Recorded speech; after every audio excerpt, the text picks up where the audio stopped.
Okay, good evening. This is exciting. Why is it exciting? Because we're back learning again. I'm sorry for those who were waiting for a Monday class. This system that we have over here that records and enables us to go live was being challenged. And my whole internet service was down. And Baruch Hashem, it was reinstated today. And hopefully going to be better and a better streaming. And you'll tell me, please let me know. The last couple of times we were streaming, we were having problems with the stream. And I think we've now have an upgraded system. And I hope, B'ezras Hashem, there won't be those problems, but it'll only be better, quicker and clearer, and everything will be great. So, yes, so that's why we missed the Monday class, but we are here now on the Thursday night shir. Tonight's shir I want to dedicate, or it's not me dedicating, it's my in-laws, my father-in-law, Mordechai Weiss. He's dedicating tonight's class in honor of his mother's yahrzeit, Tzipra Chaya, Bas Reb Yekasil Yehuda, which I know it's this week. I think it might have been maybe today or maybe a day or two ago. So may her neshama have a great, great, great aliyah, the greatest of heights. She lived here in Los Angeles. She was just an amazing woman, just extraordinary. Anybody that met her was like, just, you can see this was like she was a Holocaust survivor. An orphan. Perhaps I can give a little lesson from her before we begin this year. So she was a big inspiration for me over here. It's my wife's grandmother, but one of the reasons I moved out to LA, or made it easier to move out of LA, was I came here to be a teacher, but she was living here at that time. She and her daughter, who's my wife's aunt, that live here currently. That's why she was living here. And it made it easier for my wife to agree to leave the hometown New York where all the family was and come out over here because she had family. And it was just a delight. We spent over here with her, like, I don't know how many years ago she passed away. At least 10 years, maybe 12 years, 12, 13 years. And she was just so much light in our lives. But I'll tell you just an interesting thing. She never knew her mother. Her mother passed away at childbirth when she was born. She's actually named after her mother. So she never knew her mother. And her father passed away, I think, when she was pretty young as well. So she grew up an orphan, living by her older siblings. And then during the war, she was sent to Auschwitz. And she was put on the death march. And she reached a point where she couldn't continue. She was basically, she didn't have an ounce of strength left. Emotional, physical, she was just totally defeated. And she had decided that tomorrow morning, it was at night, they gave them like a short little night sleep on the side of the road. But then in the morning, if he didn't jump up when they were ready to go, everybody that remained in the grass or on the floor, wherever they were sleeping on the road, whoever remained on the floor got a bullet to the head, and that was it. Or if you decided to die, you would just die out of starvation, because these people had, they were already, they had to probably concentrate just on holding their life and soul together just to be able to take another step. That's what every step was. And she just decided that it's done for her. And that night, a woman came to her in the dream, and her woman told her, get up and go, don't be afraid. I mean, it's tomorrow you're going to be liberated. So she woke up and she made that last push, and that was true that day when she was liberated. And she always assumed that the woman who came to her was her mother. It's an amazing story. But she was just a woman that lived above and beyond, above every challenge. Life was so delightful. She was so light. There wasn't a trace of heaviness. Sometimes people that gone through a lot, had grief and sadness and heaviness, and she was just a beaming light. People just wanted to come speak to her, and because she just cheered everybody up. A very, very beautiful, powerful soul. Anyway, so this shir should be Aliyas Neshama for her. Now we're going to learn the Maimer. So tonight, if you're listening in Facebook or on YouTube for the first time, I think, I posted the copies. Since I don't have an audience sitting over here, I'm doing this to an empty room. The people who at least were able to and made the effort to come here had an advantage of those that were listening that were not here, in that they can actually follow along inside, because I would make copies. But being that no one can be here, and I'm giving the shir alone, and those who would come every week for years don't have the advantage anymore of getting the copies. So you read the Tzarech Aliyah, the descent for the sake of an ascent. The gain is going to be that hopefully from now on, every time we're going to give a shir from text-based learning like we do on Thursday night, we're hopefully going to be able to present the actual text online so that anybody can follow inside. Okay, that being said, let's begin the mimer. Now, usually, this class usually follows a mimer, a discourse that deals with mystical ideas, and it's usually taken from Reb Shneur Zalman of Liadi, the first Chabad Rebbe, from his monumental works, Likutei Torah, Torah Or. Tarshas Tazria Metzora, two very rich parshios this week. We've studied all the Maimarim. You can find them online at Maayon.com. Most of them probably should be posted. There might be still some or two wandering around the internet and not posted, which is a shame. Another piece of work that needs to get done. But I like to teach new things. So one of my favorite Sfarim that I've discovered 2-3 years ago is the Sefer Biurei HaZoyar, which is a Sefer written by the Mittler Rebbe, the son of the Alter Rebbe, but it's his father's discourses, and what he heard and what he recorded and what he wrote down. They usually, it takes a passage of Zohar, and it elaborates and it breaks the Zohar open that we can actually understand what the Zohar is talking about.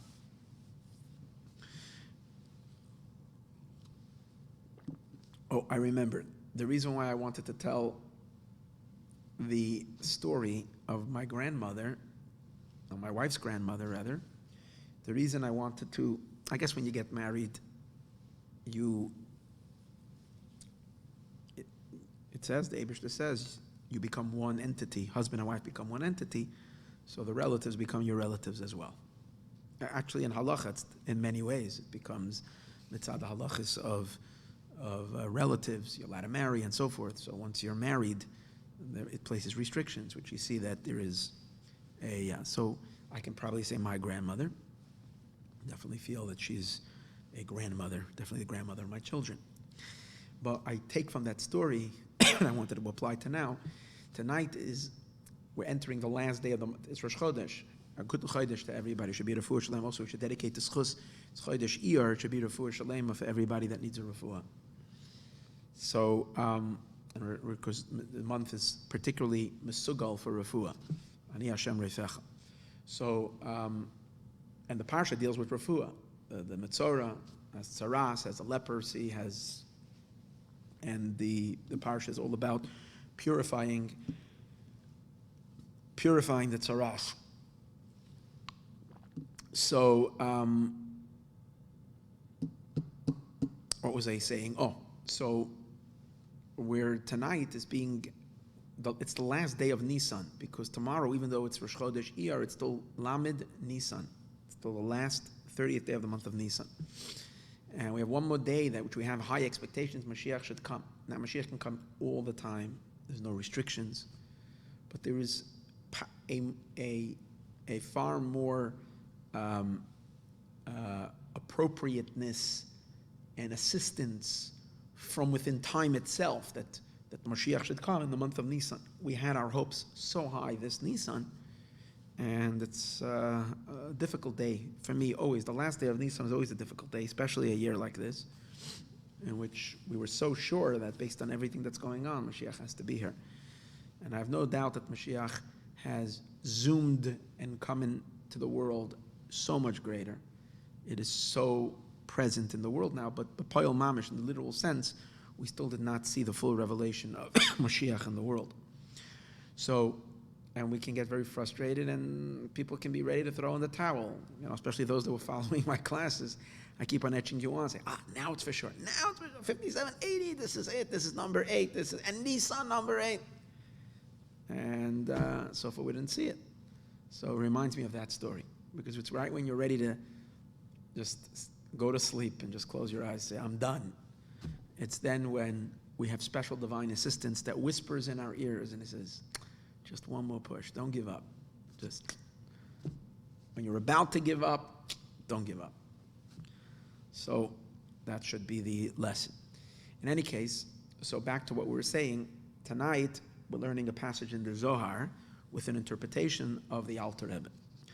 Now, it's too long for me to learn it in 1 week. Maybe the good old days, this would have been a 4.5-hour class. And without an audience over here, that makes it, that wouldn't be possible. I couldn't do that with an audience. Maybe I can still do a marathon. Without a physical audience over here, it would be too hard for me. So I'm not going to do it in one share. We're going to divide it in 2 weeks. And especially since the second half of the Maimer deals with Pesach and Shavuos, which is where the time that we're in right now between. So it's not only, so it's relevant next week as well. This part of the Maimer is going to deal with Tzaras, this week's Parsha. Next week's is going to deal with Pesach and Shavuos, which is the time period that we're in. My confession is, and I know you've heard this confession many times, but this time I mean it. I mean it, that I didn't prepare. So I am now teaching, I'm going to call this class not a class. Let's call it Learning Together, even though I don't have your feedback, because I don't even see who's listening, and I don't see your comments. I don't have a computer in front of me. I hope it's recording. So I'm still learning together, meaning I'm going on uncharted territory. I can't say, I glanced. All I did was I glanced, and I only glanced a quarter of the discourse. So it seems like it reads pretty smoothly, but obviously the Alter Rebbe's Maimarim are deep and deeper than deep and deeper than deep. And what's nice over here is that a lot of the inyanim that are discussed are inyanim that I'm a little bit familiar with from the other discourses on Parshas Tazria Metzora that we studied already. And he's, following along, at least in the beginning of the Maimer, the path that he takes on Likutei Torah to explain the whole concept of Tzaras. That being said, let's learn. So I'm going to begin by reading to you the passage of the Zohar.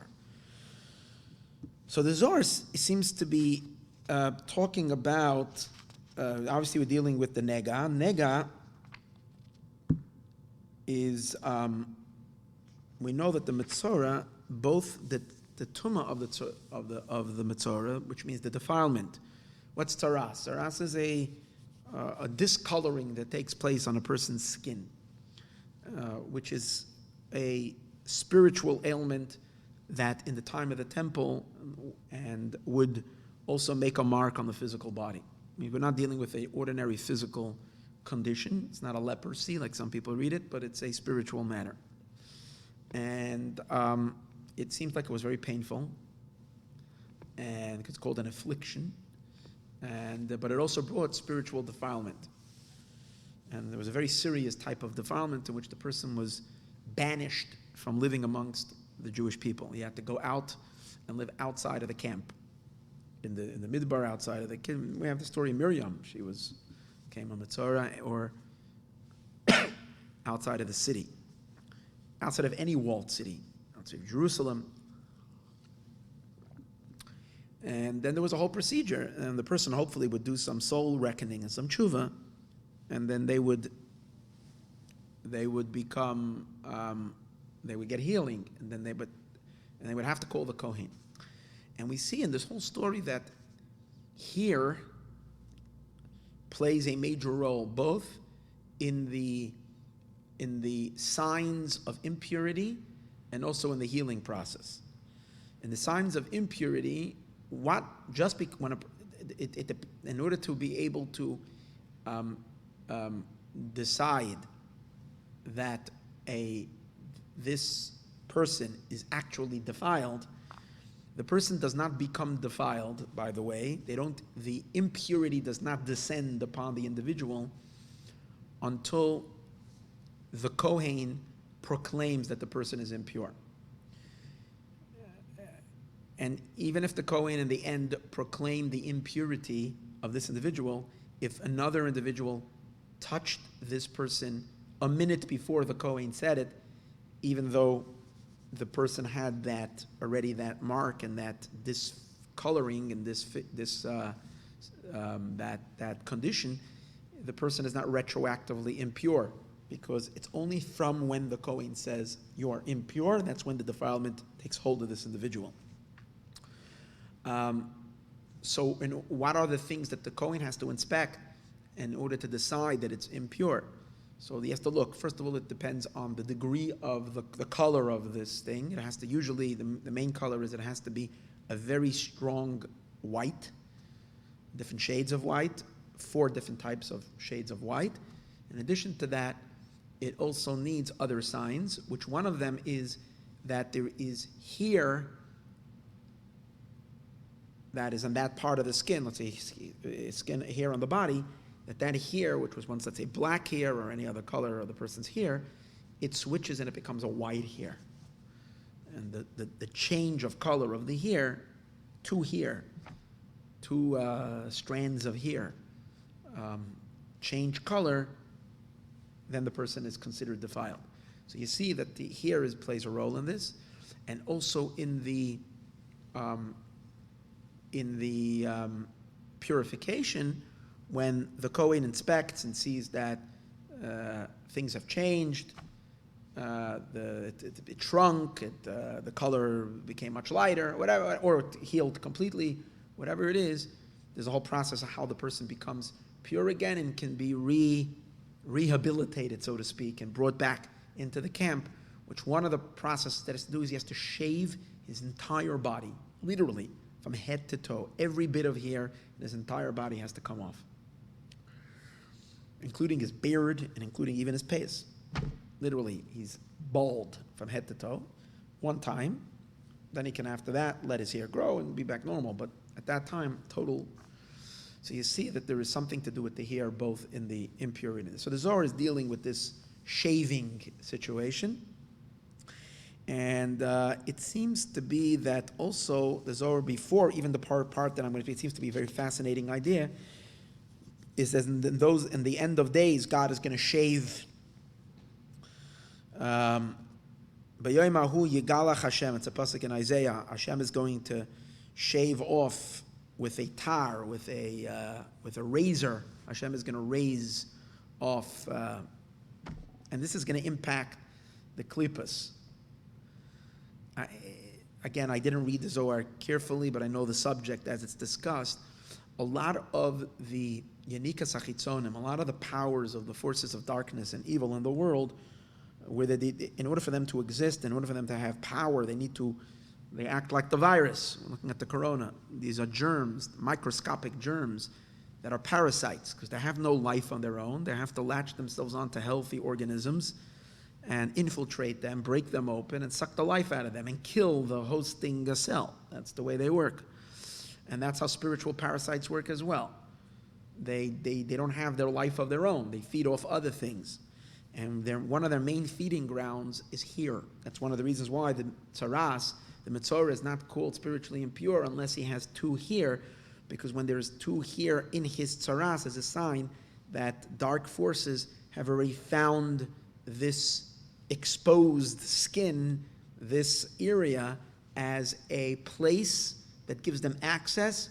Well, let's look at the hair as major tubes where they can actually put their mouths on it and suck the energy out through the hair from the soul of this individual.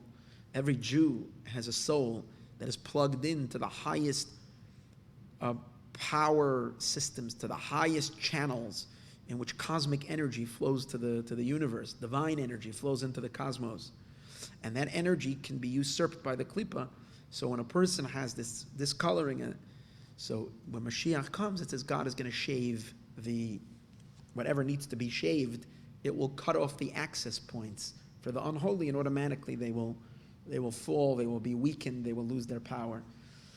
While I was preparing, again, the tiny bit when I looked into the Zohar, who knows if what we saw just in the last month, where the entire world economy came collapsing, in other words, everything we've been holding on to has suddenly disconnected, if this is a result of a spiritual shaving that's going on in the higher realms, and the world is not being let go, but the world is going to have to re-plug in, but this time they're going to plug in on God's terms.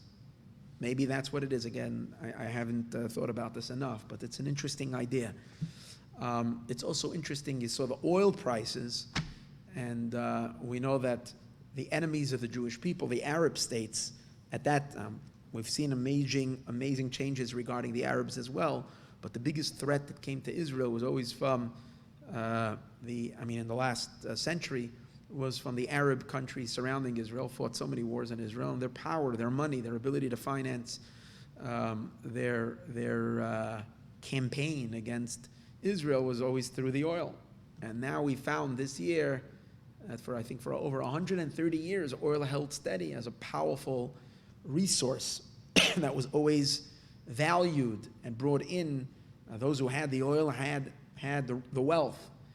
And this week, we've seen the oil plunge below zero, 35, at least one day it was $35 below zero, which means they'll pay you to take their oil. It's crazy. Who knows if it's not related to this shaving that is taking place. That's what the Zohar seems to be talking about. It's the king of Ashur that God will shave. That's what it says, the Assyrian king. The head and his feet. So the Zohar seems, I guess, is talking about here and purification.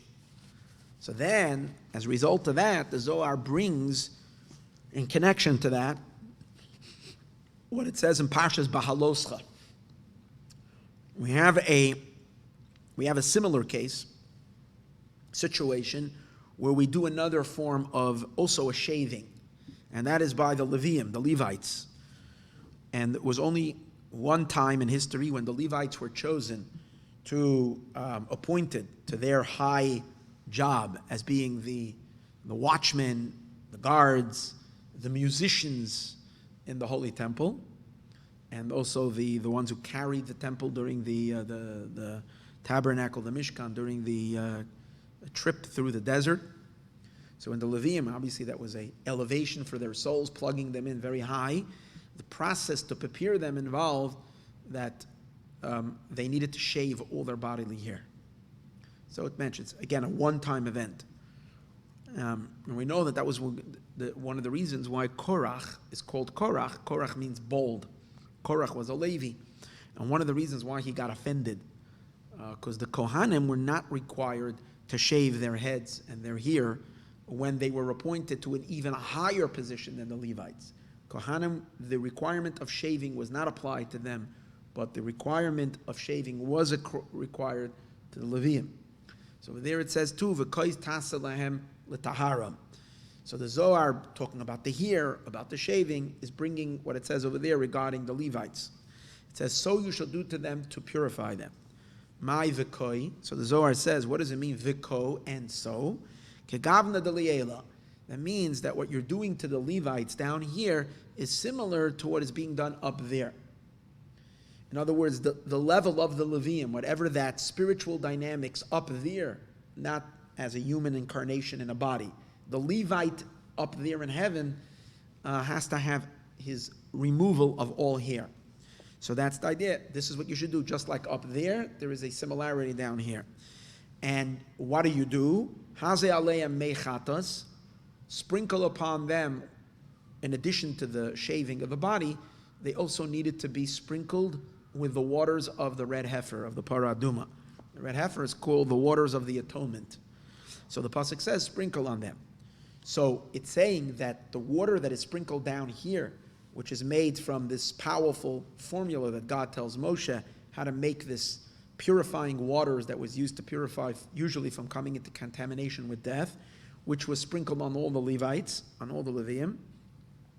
So similar to that, there is spiritual water up there that has the ability of purification. So the Zohar says again, v'koi. This is an alignment. We're aligning the lower world with the higher world. So what you're doing to the Levium down here is being done up there. So down here, there is this formula, this powerful water called the paraduma water, the red heifer water, the ash, the burnt ashes mixed with the spring water. It creates this powerful, we can call concoction that has the ability to purify, because it's resembling a level of purification up there. And what is it called? So the Zohar says, what is that? Shiure, the leftovers, tala de bedulcha, of the dew. This water represents the dew of bedulcha. What bedulcha means, I always thought that bedulcha means crystal. The crystal water, but I'm not exactly sure. Or maybe it's just the dew of a place called bedulcha, whatever. I looked it up in the Tanya. I went running to the English Tanya to look what they say, and the English translation is, they haven't helped me much. The dew of bedulcha. Okay, so maybe that's why I'm thinking it's not crystal, because if it would have been crystal, it would have been easy for them to translate the crystal. Maybe it is crystal, I'm not sure. In any case, but whatever it is, it doesn't mean crystal and it doesn't mean water. It means the spiritual dynamics of a very, very high level that acts as a purification. We're going to see that this dew of bedulcha is also related to the resurrection. That when it comes time to the resurrection, the power that's going to resurrect is coming from shiyuda talad de bedulcha, the leftover, the drops that come down from this dew of bedulcha. So up there, the Zohar says, it's talad de bedulcha. Down here, mechatas, it's the water of the chatas. Seems like that the water of the chatas, the paraduma water, captures in it this spiritual level of tala de bedulcha. The inin shiure tala, which the water is down here, is the leftover dew. The zimna de asiksiv. So that's what's happening now, which they did in the time by the Levium. In the future, it says, "V'zarakti aleichem mayim tahirim." What was done earlier to the Levites only, the Levium were purified with this water, and also anybody who came into contamination of death can also it didn't have to be a Levite, anybody would get sprinkled, but the obligation to sprinkle on the entire tribe was not for the Jewish people, it was only for the Levites. When Mashiach will come, the pasuk says, Hashem says, I will sprinkle upon you the water of chatas, the pure water. So it seems like, again, even though it doesn't stay stated openly in the Zohar, I'm just making this assumption that this is referring to the tala de bedulcha that's going to be sprinkled on all of us to bring ultimate purification. Then it says, v'chipsu bigdeim, and another thing the Levites should do, wash their clothing. Kegavna de liela, which is similar to the way things are up there. Up there too, there is washed clothing. Ditkune dahai ish, because the garments of this man, the man that the Levites are a resemblance of them down here, some kind of a level of divinity, or high, very high spiritual, godly level that they're representing, is the garments of that man, itzachon, get washed, bechesedilah, in the supernal kindness, vizdake mikoila, and it gets purified from everything. So there is a sprinkling and there is a washing of the clothing, because up there too there is that concept that, and why do you wash it in pure water? Water represents kindness. So it's being washed in the supernal waters of kindness above. Vitaninon, and we also learned. Now, that's what he brings over. Now, the Alter Rebbe only brings this passage. He doesn't bring the rest. He actually only brings the beginning of this passage. I want to read just a little bit further, and then he's going to continue bringing another passage from the next page, from like 4 or 5 paragraphs. So again, I told you I didn't learn the whole Maimer, so I don't know if he's going to give you an explanation on the whole thing. But it's just fascinating what the Zohar says over here, so I just want to read it.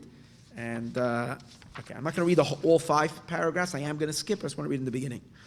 So, V'tanino, we learned, Amaiksiv bitar v'loy b'misparayim. Why does it say that you should use a razor and not with the scissors?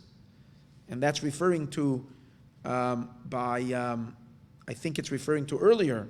It says on that day God is going to shave the king of the Assyria. He's going to shave him with a razor. We're not with a scissor. Because we want to uproot the hair from its very root. We want to pull out like the hair follicles. We want to get at the very, very root of it. We don't leave any trace of it. And what's the reason for that? Because as I mentioned earlier, from the hair, it allows these, it exposes godly forces, godly powers to elements of dinim, of judgments, and and here in general represents judgment, because here is a very narrow channel, a very narrow tube of life. So by removing the here, you're removing judgments. You're stopping the lower judgments, which are the high judgments on the very high level, are very sweet judgments, and they're necessary, and we don't want to remove them. Actually, we need these constrictions, because or else the whole world would blow up from God's intense radiance. But as it gets lower, it becomes constrictions and all kinds of power flows for the negative. So therefore, in order to cut off these judgments from their source, and again, they're sourced from the here, so you want to uproot the here completely. So, and when the deeds down here below are going to become appropriate, when we are going to fix the avoda down here below, when our actions are going to be approved by God, then God is going to remove the here, and to tear it out completely, to bold it.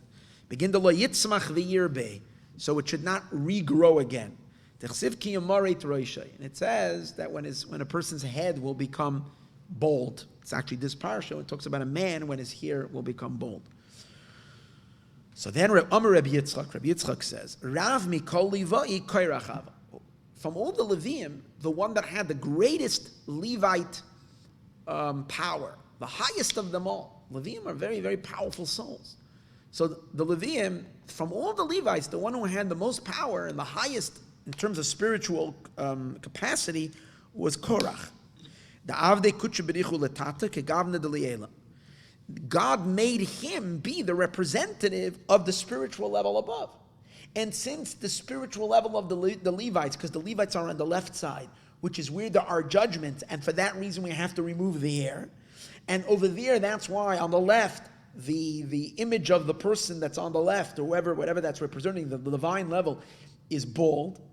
So God made all the Leviim bald, but the only one that God called a baldy was Korach. His name, Korach, means Kireach, means bald. So the fact that his name was that way means he represented it, because he personified the spiritual baldy, which is the level of the Leviim, in a very strong way. So his boldness was showing on his quality, emphasized in his name. That was his advantage. That's why he was greater than all the Jewish people, besides for the Kohanim, which are even higher, and that's why he was jealous. That's what happens when a person is not satisfied with what God gives him. But God gave him a gift. And the fact that he called them by it meant that he's superior to all the other Levites. V'karye Kairach, a Messiah, when was he called? B'shata de Golish, begine lahai ish, And it seems that for the sake of Korach, God caused the one above too to be bald. It's not the opposite, that because up there he's bald down. Because the mitzvah down here requires the baldness, Hashem, based on the concept, he made up there be. So it was all done for Korach. And when Korach saw that his head didn't have hair, and he saw Aaron is adorned with the adornments of the king. And Aaron does have his beard and his zalzel be'enei v'kino la'Aaron. It became cheap in his own eyes, his status. It cheapened his own status because of his envy. He lost appreciation for what he had. So God said to him, I made you similar to above. You don't want to attach yourself up there? You don't want to be elevated to the supernal highest levels? Yes, because on the side, on the level, on the channel where you are, if you're going to reconnect to your source, you have to be bald. That has to happen. So, but if you don't want to connect to your source up there, chutz latata, then you're going to lose even what you have. Go down below. In other words, because he rejected the offer that God wanted to elevate him above the rest of the Jewish people, you're going to fall below everyone. V'havei b'tatan, and hang out, be in the low place. So he went all the way low. He went down alive into Sheol, into purgatory. Because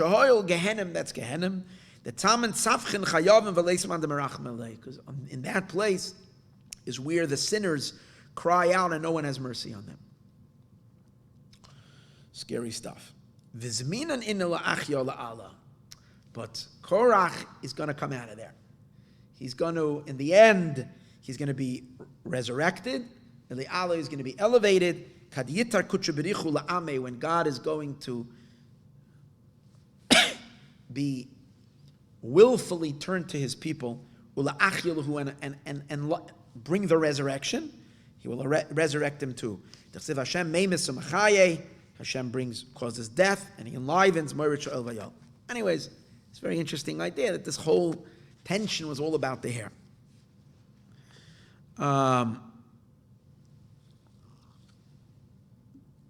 So then there's another two passages that I'm going to skip. Then we're coming to the passage that the Alter Rebbe does mention now.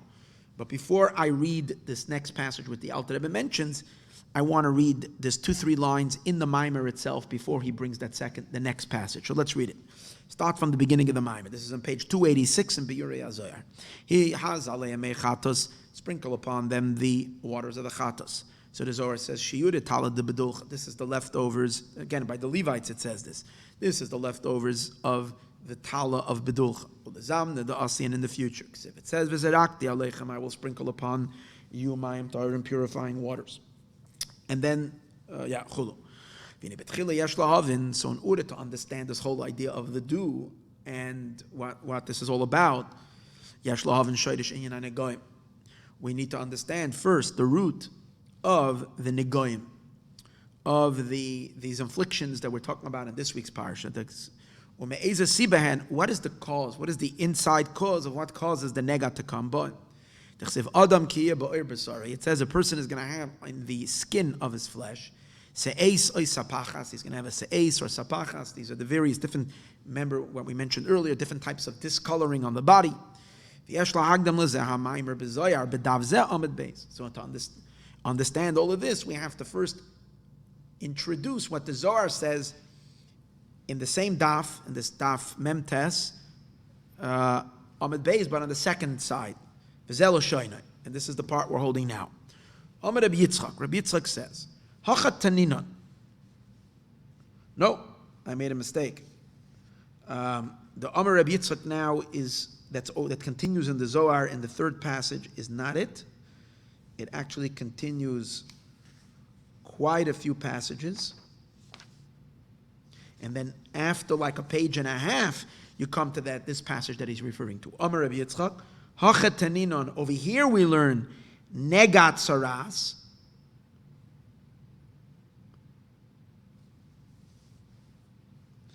No, Hachataninon, this is what we learned. Sorry, not Hachataninon, here we learned.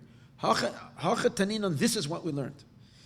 The tsaras has two names to it. The Torah keeps on interchanging. Negat tsaras. It's a little problematic. What is it? Is it a nega or is it a tsaras? So a person gets a nega, and what happens when he gets a nega? He becomes a metzora. So he's a metzora, so he's also a menuga. So what's this? It's a tsaras.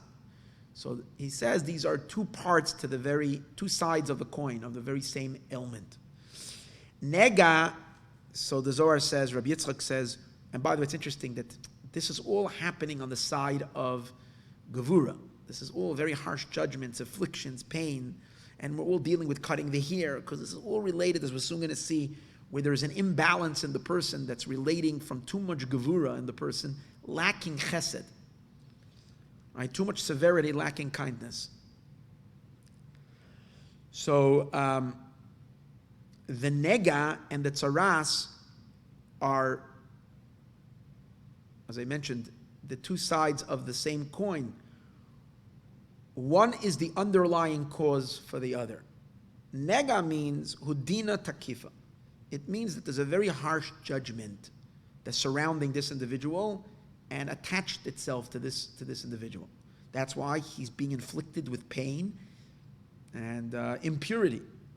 Sharia ba'alma, that there is a very harsh judgment that is dwelling in the world, and again, inflicting this individual. What is tsaras? Tsaras is the underlying cause for the nega. Why is there harsh judgments that are now taking hold of this individual? Because of tsaras. What does tsaras mean? Segiru. Segiru means something is being blocked. Something is locked. Segiru means locked up. There is something that is blocked and clogged. Kamadad Omar, like it is said, Segiru de Nahira Ilah. The supernal light, the high light, is closed off. So what he's saying is, the reason there is a nega, that harsh judgments are there, the powers of din are there, is because there's no chesed flow. If there would be a chesed flow in this place, it would disperse all the dinim. The judgments are there because chesed is not present, and there's only, because the chesed isn't there, there is a flow of energy, of life, but very, very minimal and very condensed. Because of that, it becomes a feeding ground for the klippa and for the harshness and so on and so forth. So the root of what's going on over here is the supernal light is closed, is locked. So the way to fix the nega is to go to the source and unblock, so you can allow the download to happen. Once the download happens, the dinim are going to be automatically going to disperse. Segiru the tuve ilah. What's being locked? The supernal goodness is not flowing. The loinoches la'alma. Because the chesed energy, as we're soon going to see that this high light is referring to the energies of Nahiri ilah, is chachma. Chachma is on the right side, the source of kindness. Gevura is on the left side, under bina. So there's too much influence from bina and gevura, and not enough influence coming from chachma. The chachma is absent, and because of the absence of chachma, that's why the negative is there. So he says, "Segirid la deloinochas la'alma." The goodness is not the coming down. And kisiya ba'adam stam is referring to the adam. What the Zohar means in the word adam stam, we'll see in the Maimer what it refers to. Is it referring to the human being down here, or is it referring to the supernal man above there? V'huvel, I'm not exactly sure what it means, Adam Stam. V'huvel HaKohen, he should be brought to the Kohen. Da Kohen da Latata. You bring him to the earthly Kohen, simply the Kohen below. This probably means the earthly Kohen, the human Kohen. Because again, in order to fix a tzaras, you got to bring him to, why do you have to get to the Kohen? Now it's interesting. It has to be dafka Kohen. You can't. You don't come to a rabbi. Now the truth is, you probably have to go to a rabbi, because in order for the Kohen to determine, the Kohen needs to ask a rabbi. Now, if the Kohen himself is a rabbi, that means he's well versed in the laws, then the Kohen can deal with it himself. If the Kohen doesn't know the laws, and it's very, very, very complicated laws, the laws of Negayim. You need a lot of training to be able to know what shade of white and all. You probably have to be certified. The Beis Hamikdash, the Beis Din have to give you a certification that you can look at Negayim. So a Kohen that was not, go to another rabbi.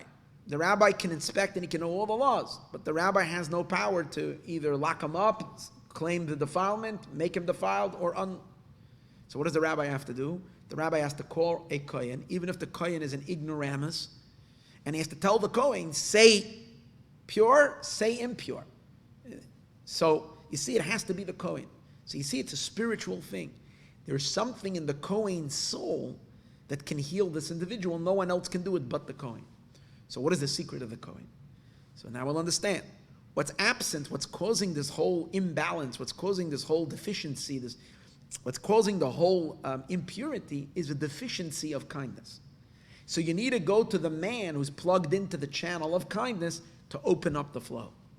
It's like Birchas Kohanim, where the Kohanim flow their kindness. So you go get it. It's almost like you're going to get a bracha from the Kohen. That's the idea. It's takan.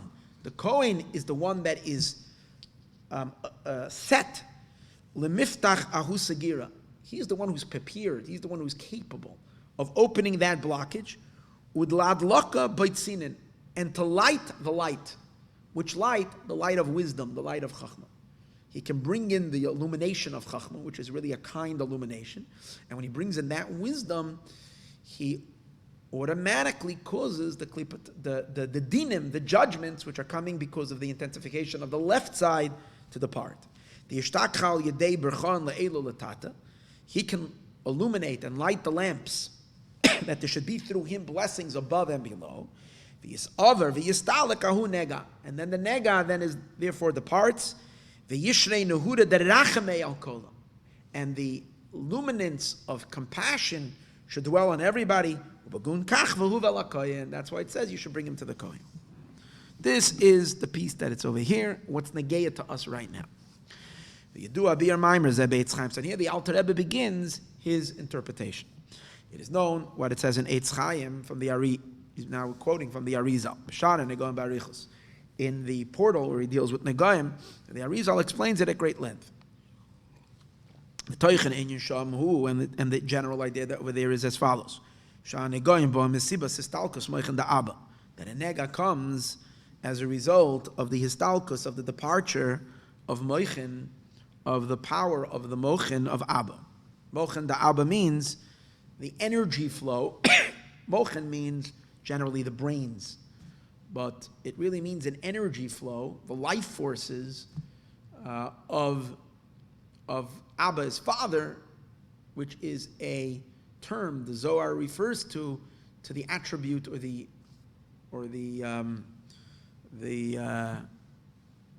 quality of chachma. Chachma, we know that there are, and the reason it's called father is because we know there's a system of 10 spheros. There's 3 of them intellectual and 7 emotions, both in the human experience and also in the supernal realm. So the intellect is considered parents to the emotions, because all emotions are always follow the person's intelligence. It's what you expose yourself to, it's what you study, that's what you get excited about. That's why the Rebbe told us so many times to learn about Mashiach. Because in order for Mashiach to be a reality in the world, we must be excited about Mashiach. And if we're not excited about Mashiach, Mashiach won't be here. There has to be an excitement about Mashiach. And in order for us to be excited about Mashiach, we need to be familiar with it. So we need to study about it. If we only study about it, we'll be very excited about it. So for that reason, knowledge and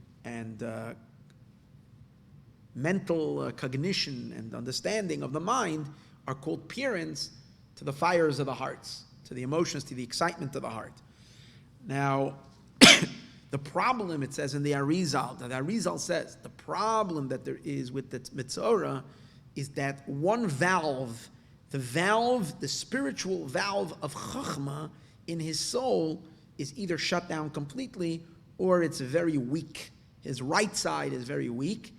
He has an intensification of influence. It's not that there is no mochen. It's not that this person is brain dead. It's not that there is no influence coming from his mochen. He's got too much mother energy and not enough father energy. The blend is not balanced.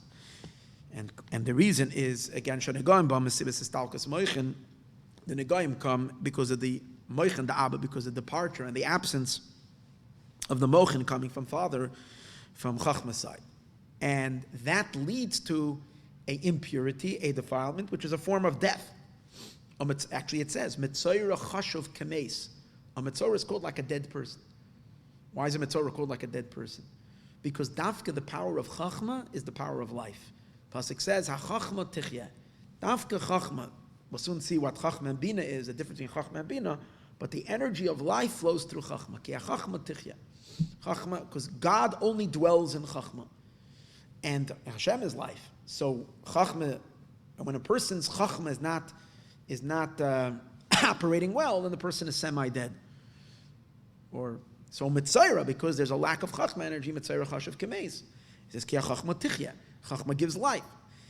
Va'atikun shel hanegoyim. That's why in order to fix the negoyim, la'aviyam el hakoyin, you have to bring him to the koyin. And lahamshich oyer Abba, to replenish the lights of Abba. The ikar hu, and the main idea is ki mesibas oires omoichen da Abba. And the main idea over here is that because as a result of the lights and the moichen and the brain energy flow from Abba, from Chachma, yeh ba'adam esrach v'sakelim. A person is going to have broad vessels, bekelim, mekelim shainim. And a person is going to have many vessels, many containers. What he's saying is that when you only have Bina, there's excitement. He's going to elaborate on it. Bina produces, we've said before, father and mother, Chachma and Bina, input is what's necessary to create a child. You can't have a child only from a single parent. There has to be a unification of the male and the female, a father and a mother. But sometimes there can be one dominant element. So when there is only Bina creates intense excitement, but it doesn't channel, it's lacking direction. Where there's only Bina, then you'll have excitement, but the excitement will remain unsettled. And when it remains unsettled, it can be very powerful. It will lead to a lot of intensity, but it won't be productive. In order for there to be productive, the excitement coming from the Bina needs to be quelled and softened and thereby channeled into productive behavior. So, because what's the point in getting excited about God? So the Alter Rebbe says an interesting thing in Tanya, and it's so amazing how Tanya is such a fundamental book. It's like without Tanya, Chassidus, Baal Shem Tov, and Chassidus could be very, very. It's raw energy, and it can lead a person into all kinds of crazy stuff. Really good, because there's a lack. The Alter Rebbe created like the system, the structure. He structures everything.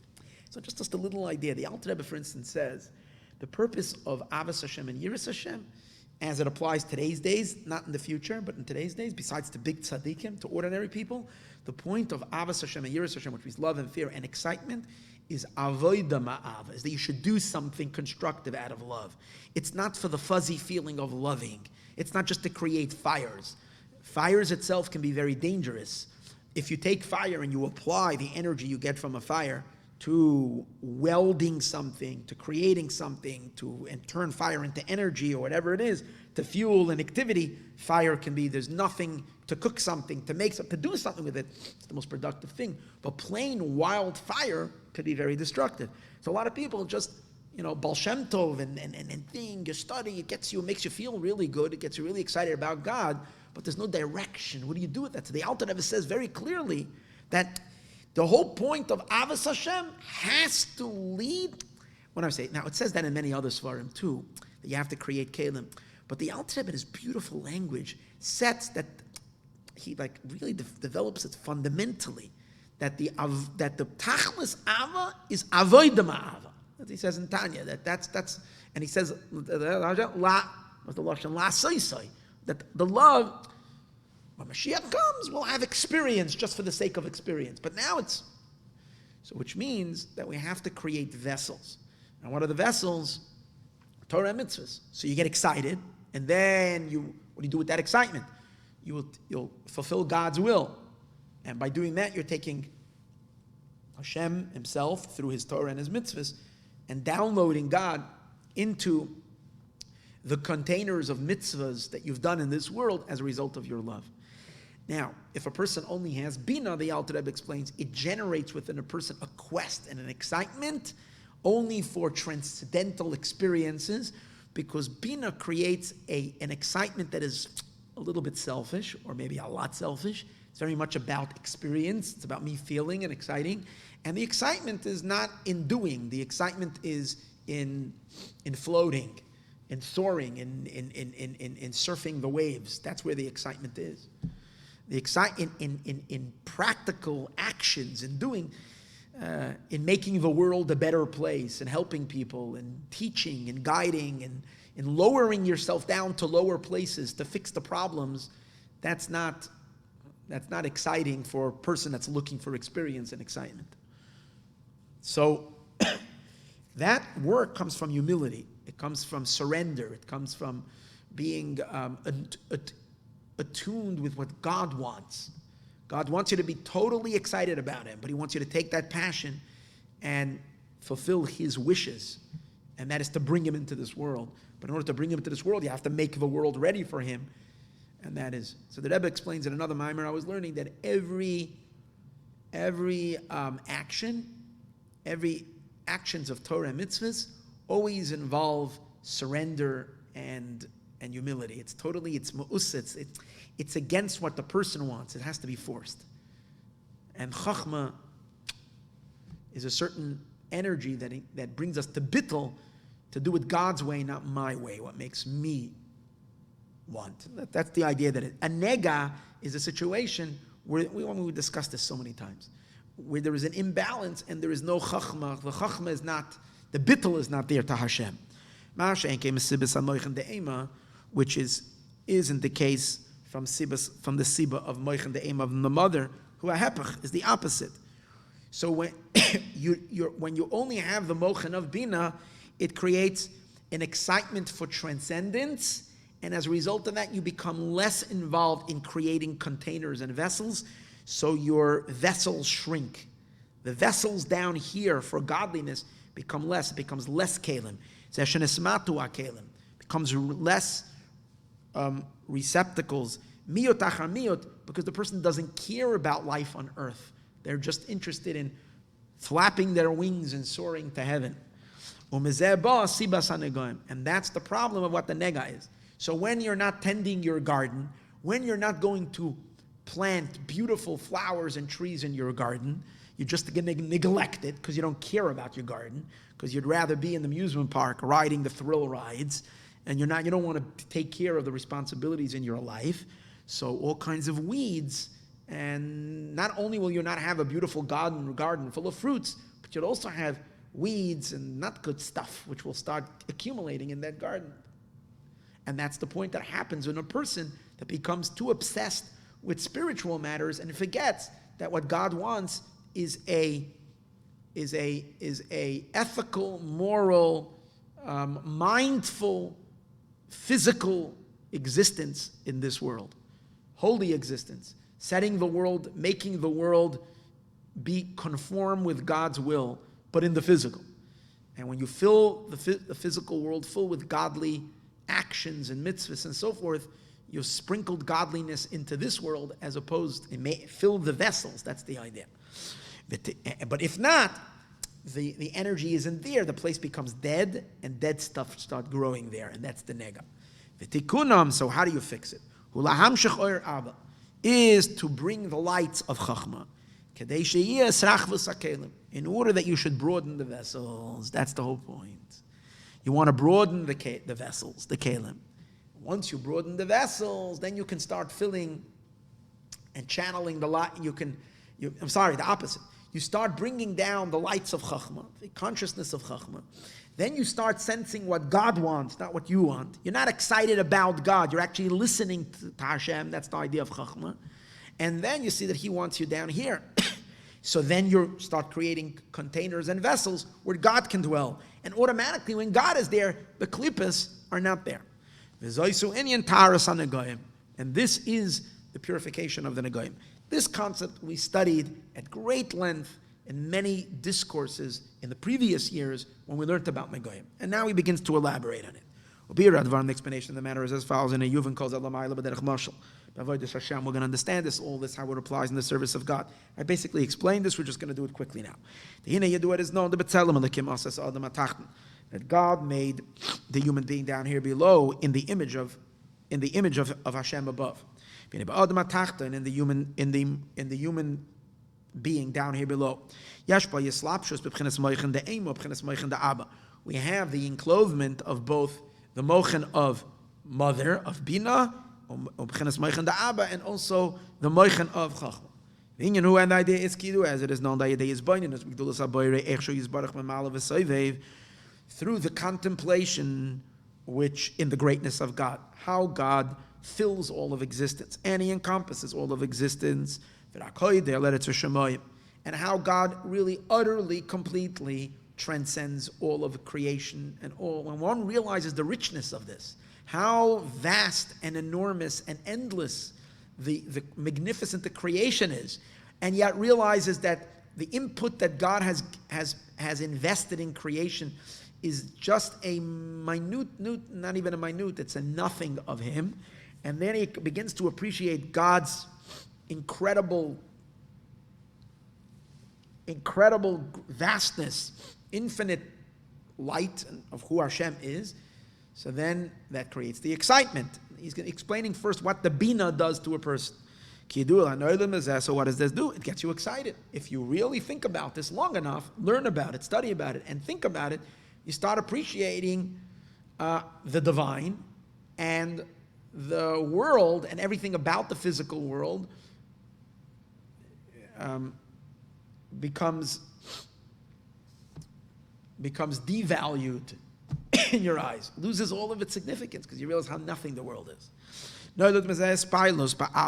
This creates a great excitement with love, kirish be'esh, like flames of fire. This is the joy. And how does it manifest? It manifests that you become very excited and very joyful in the fact that you can pray and you can experience the divine. When you actually flare up with flames of fire, hatshuka, of longing, v'slavas dafka, and fiery love. Like it says, Yismach Yisroel ba'osav. The Jewish people will rejoice ba'osav in their Maker. So when you appreciate your Maker, you get excited that you have a relationship with Him. And it also says, they will rejoice in you, those who sanctify your name. So they will feel great joy about the relationship. Because joy is born out of his boinenus, out of contemplation. That means from the bina, from the deep and rich understanding, that will create this joy. And then as a result of this joy and this pleasure, that is of the contemplation, that is going to convert the emotions of the heart from one extreme to the other extreme. Naturally, a person's emotions, excitements are to worldly things, material things.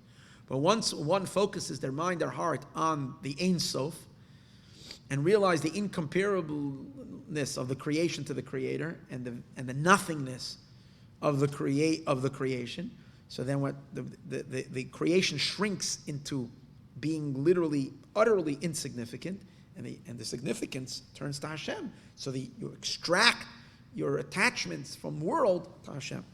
That all of a person's love, for instance, should be only to God. Shouldn't have any other desire to anything else. Like it says, who is to me in heaven? My heart, my flesh, and my heart. I think she'eri is flesh. My is expiring, is pining for you. And this is a very positive thing, because you're converting darkness to light. Before a person begins to contemplate, before you activate your holy bina, so then you're living in darkness. Because you look at this we're living really in all of existence, all of our entire reality is just a little rat hole. It's nothing. And we think this is like magnificent. We want to travel, and we want to go on cruises and hear and see. And it's basically an exploration of this tiny little mouse hole. Compared to what there's really out there, it's nothing. So when the little mouse sticks his head out and sees the big, vast blue skies, he says, wow, there's a big world out there, not just this tiny little hole. So that's what we have to do. We have to stick our head out of the mud, pick our eyes up, like we say, lift up your eyes. That's what contemplation is. You see, the Metzorah is way ahead of the game. The Metzorah is way ahead of, sadly, most of us that have never even began the process. But this is the beginning. You pick your head up, you start realizing, hey, there's much more to existence than what we see with our physical eye. You begin to explore that world, you become a spiritual being. And that's conversion of darkness to light. And you come to a point, if you practice this constantly, you come to a point, till you only have a heart only for God. Nothing else interests you. You lose all interest, not in food, not for other fine things in life, clothing, other entertainments that there is. Everything, music, it all becomes meaningless. It's only one thing, one obsession. This is the meaning of the word kala, or kala. I don't know, it probably means from the word kala that he mentioned earlier, kala she'eri lavavi.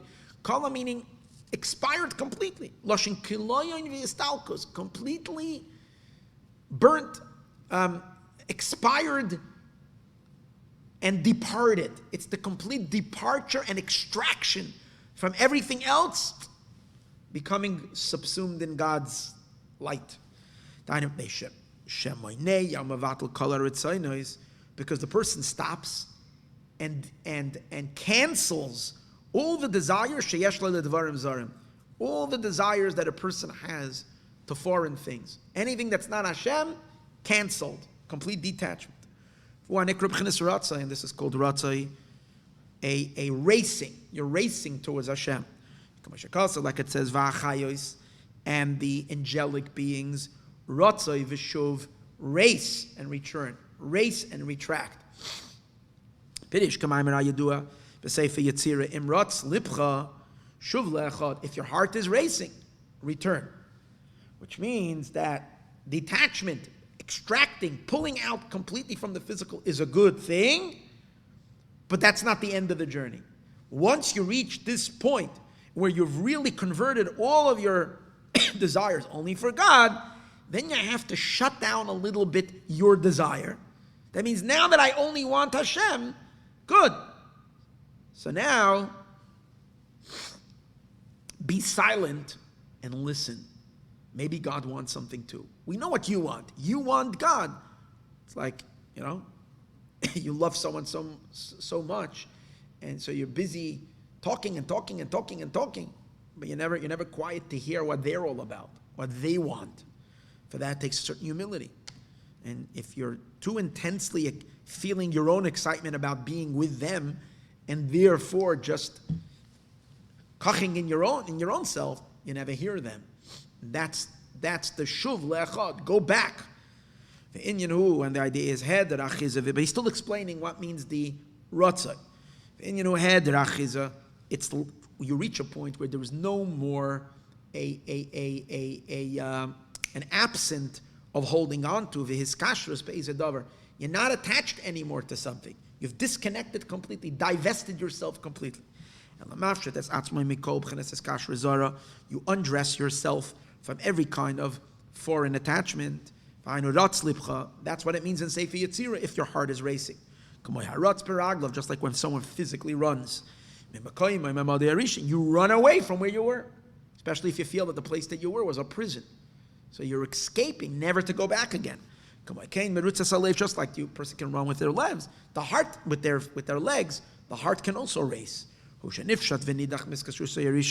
heart untangles itself and slips out and rejects its previous attachment that it had to something.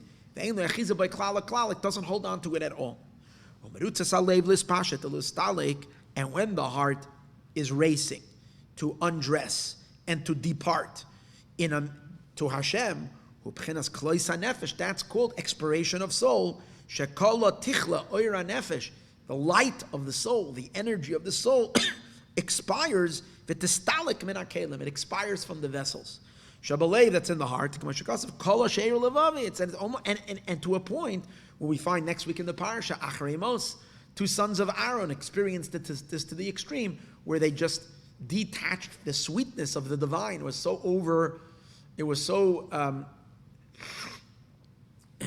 overwhelming, so intense, that they let go of their bodies, and their souls just slipped into Hashem. The erech is talkus, as is b'bchinas klois hanefesh, and this is talkus in a way of klois hanefesh, hu lefi erech hasimcha be'izbaininus. How strong can a person reach to such an intense ratzai?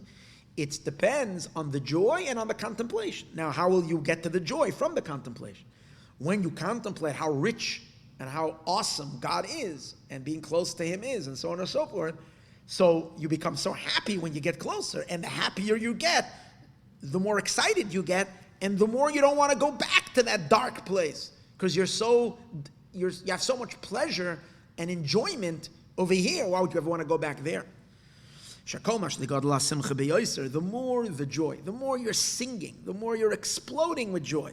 From the sweetness of the contemplation, the more you can convert your emotions from one extreme to the other extreme. From this intense attachment to the unholy, convert it completely. And to come to a greater ratzah, and a greater racing, and more of a klois nefesh, more of an expiration of soul.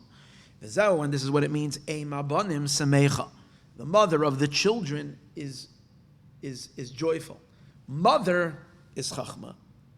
Is bina. Bina is mother. So that's the contemplation. Banim is the excitement, the children, the offspring. That's the excitement, the emotion, the love that's produced from that. Samecha, when you have that emotions and that cleaving and that attachment, there is an incredible joy. Habanim amamidas kidu, as it is known, the ema banim, and the mother of the children, ubina hanekra b'chinas moichan the ema. That's called the moichan of the mother. She is baininus, and that's the contemplation. Shem eslabeshes bitzimtzum, which the contemplation encloses, not completely, because a lot of his baininus is too vast for it to enter into the emotions. Emotions have a more narrower capacity than the intellect. But bitzimtzum, some of what you know in your mind reaches your heart. That means your heart understands. Bitzimtzum b'midas in the emotions, ava v'yira. V'kasher ema banim semecha be'yoser. And when the mother becomes very, very excited, that means the simcha reaches a very, very high peak. Yoser tafshet amidas min hakelim. The more it pulls the children out from where the children were stuck. If a person's love and other spiritual excitements were trapped in misguided things, in the pleasures of the world, so the more it can yank these emotions out from where they were, and where they were limited canal. These are the moichan of the mother. The more exposed they are, which means the more they expand, the more expansive the bina becomes, the less interest you have in in the material world. Now, obviously, what you don't want in the material world is the material world just for the sake of the material world. But once you reject the material world and you haven't yet opened your ears to hear what God wants, then you don't want anything in the material world. You just want to trip out on spirituality. You just want to experience just the delights of Gan Eden, of the higher realms. You want to just learn mysticism and just be up there. You don't want to deal with the world at all. Leave me alone. So automatically, you get less involved in doing good stuff in the world. Yismatu hakelim, the vessels, b'miyot achamiyot, the less vessels. The Abba, which Chachma experienced. Now this would seem like, wow, this is awesome. Yes, wow. But this is not the purpose why we were created for, to come to this wow.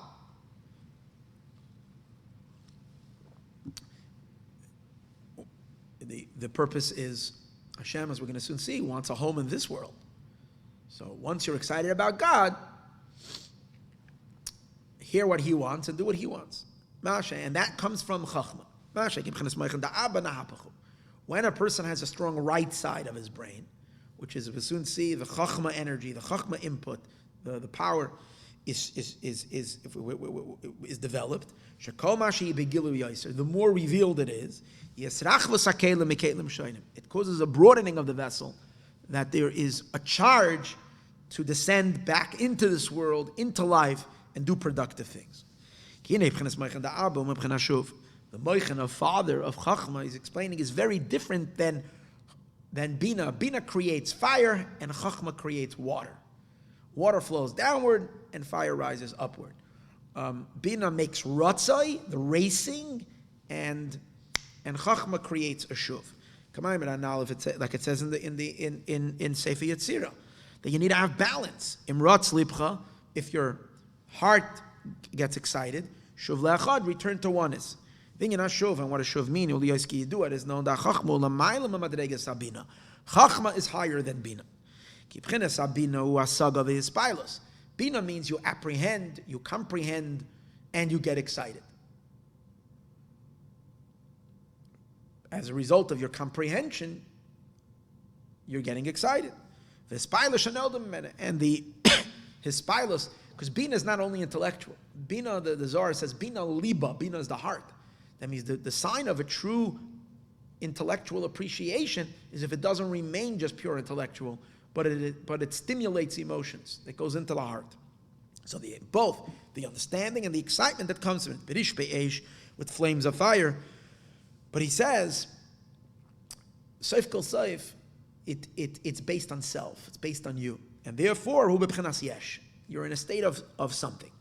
You're a holy yesh, if you can say that. But yeah, you're a holy yesh. You're a holy somebody. Before you started doing your Bina exercises, it's like a person, all you're doing is laying in bed.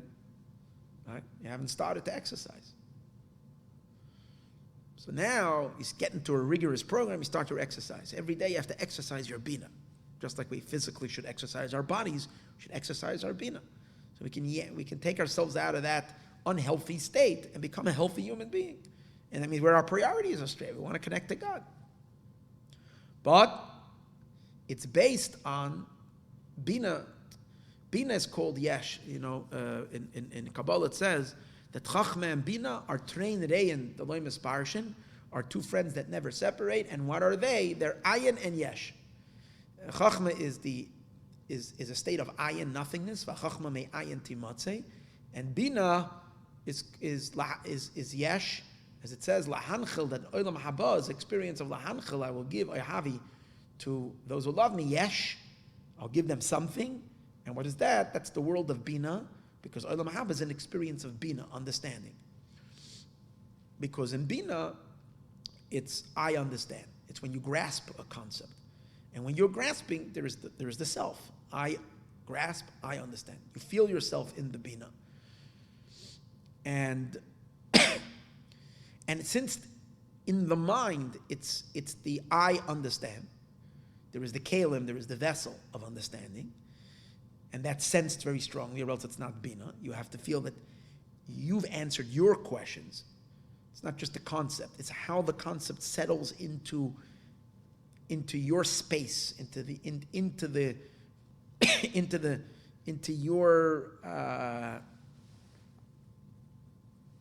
when you take a concept, everybody takes the concept differently. So when you take it, so how does it settle into you? That's the bina.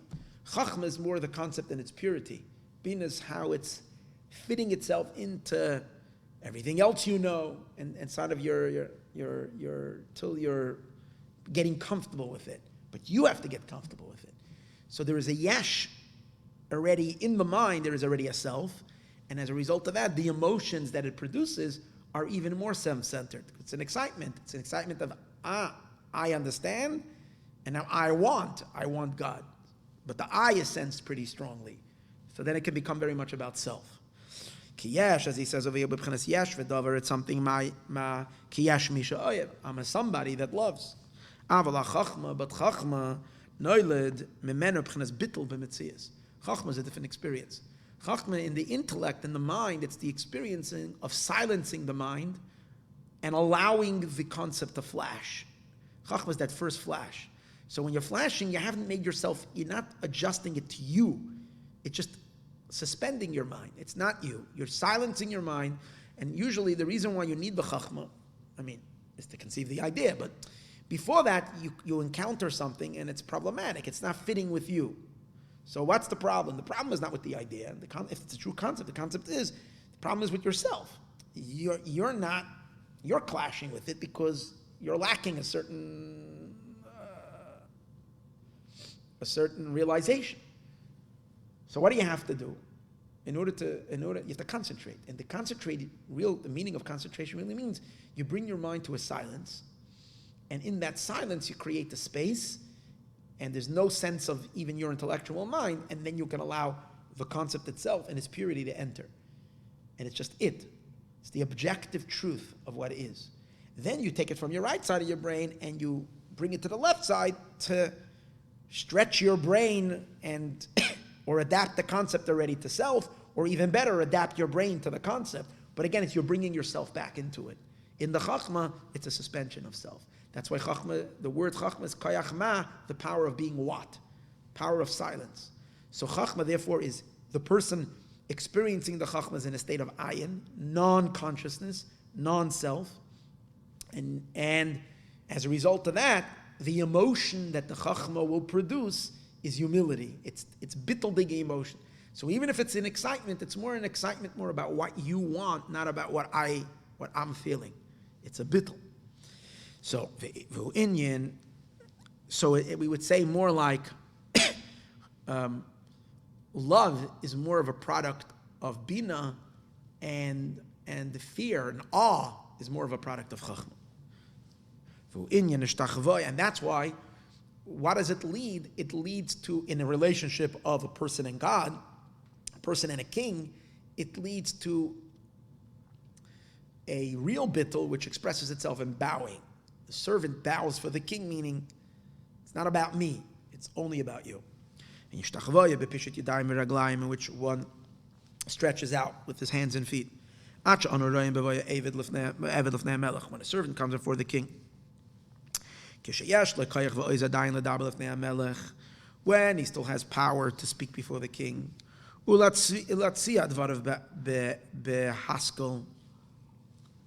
and he can still, what's it called again, lay out his words intellectually.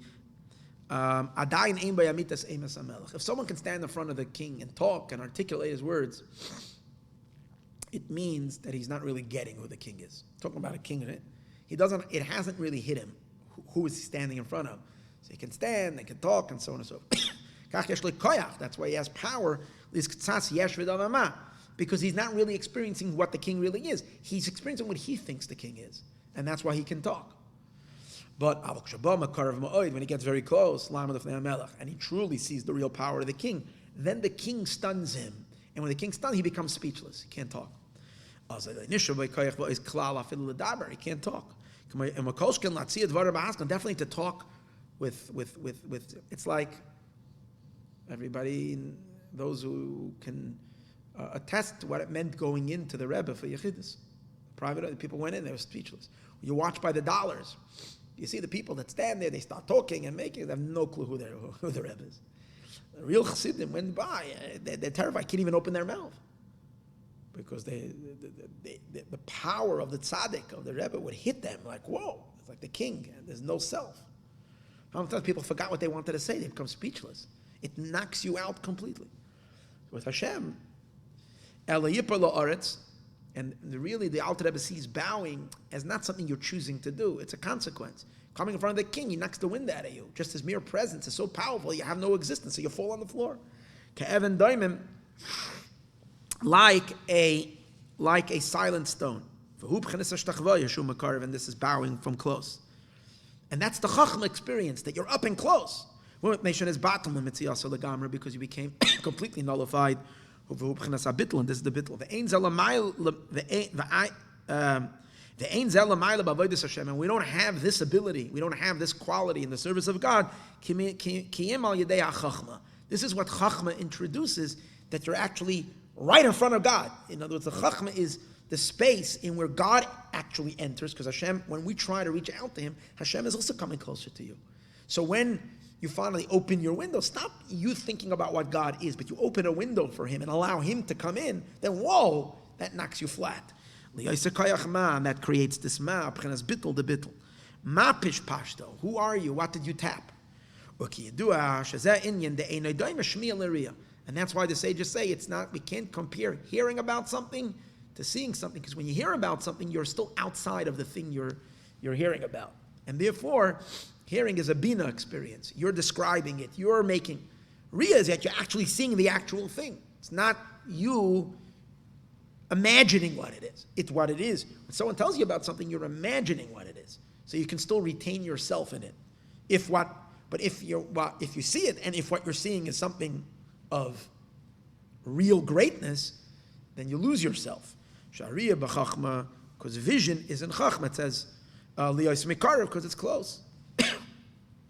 Who bought they bichenas bittul, so that brings a person to bittul b'mitzias, to a total nullification. Legamre the ein lekayach klal, you don't have any power at all. His boinein, you can't even contemplate anymore. Or lespal, you definitely don't have any koyach to get excited. Berish be'esh, with flames of fire. B'chenas yesh v'davar, as a somebody. Then you become like a stone. You don't even talk. But bina is the opposite of this. Because in bina you're still in your own space. So there you can expand and expand and expand. You can go up levels. Through understanding more and getting excited. Like it says, but all that going up higher and higher and higher is all because you're standing on the outside. And from there, you're climbing the ladder of spirituality. And you're racing after racing, canal. But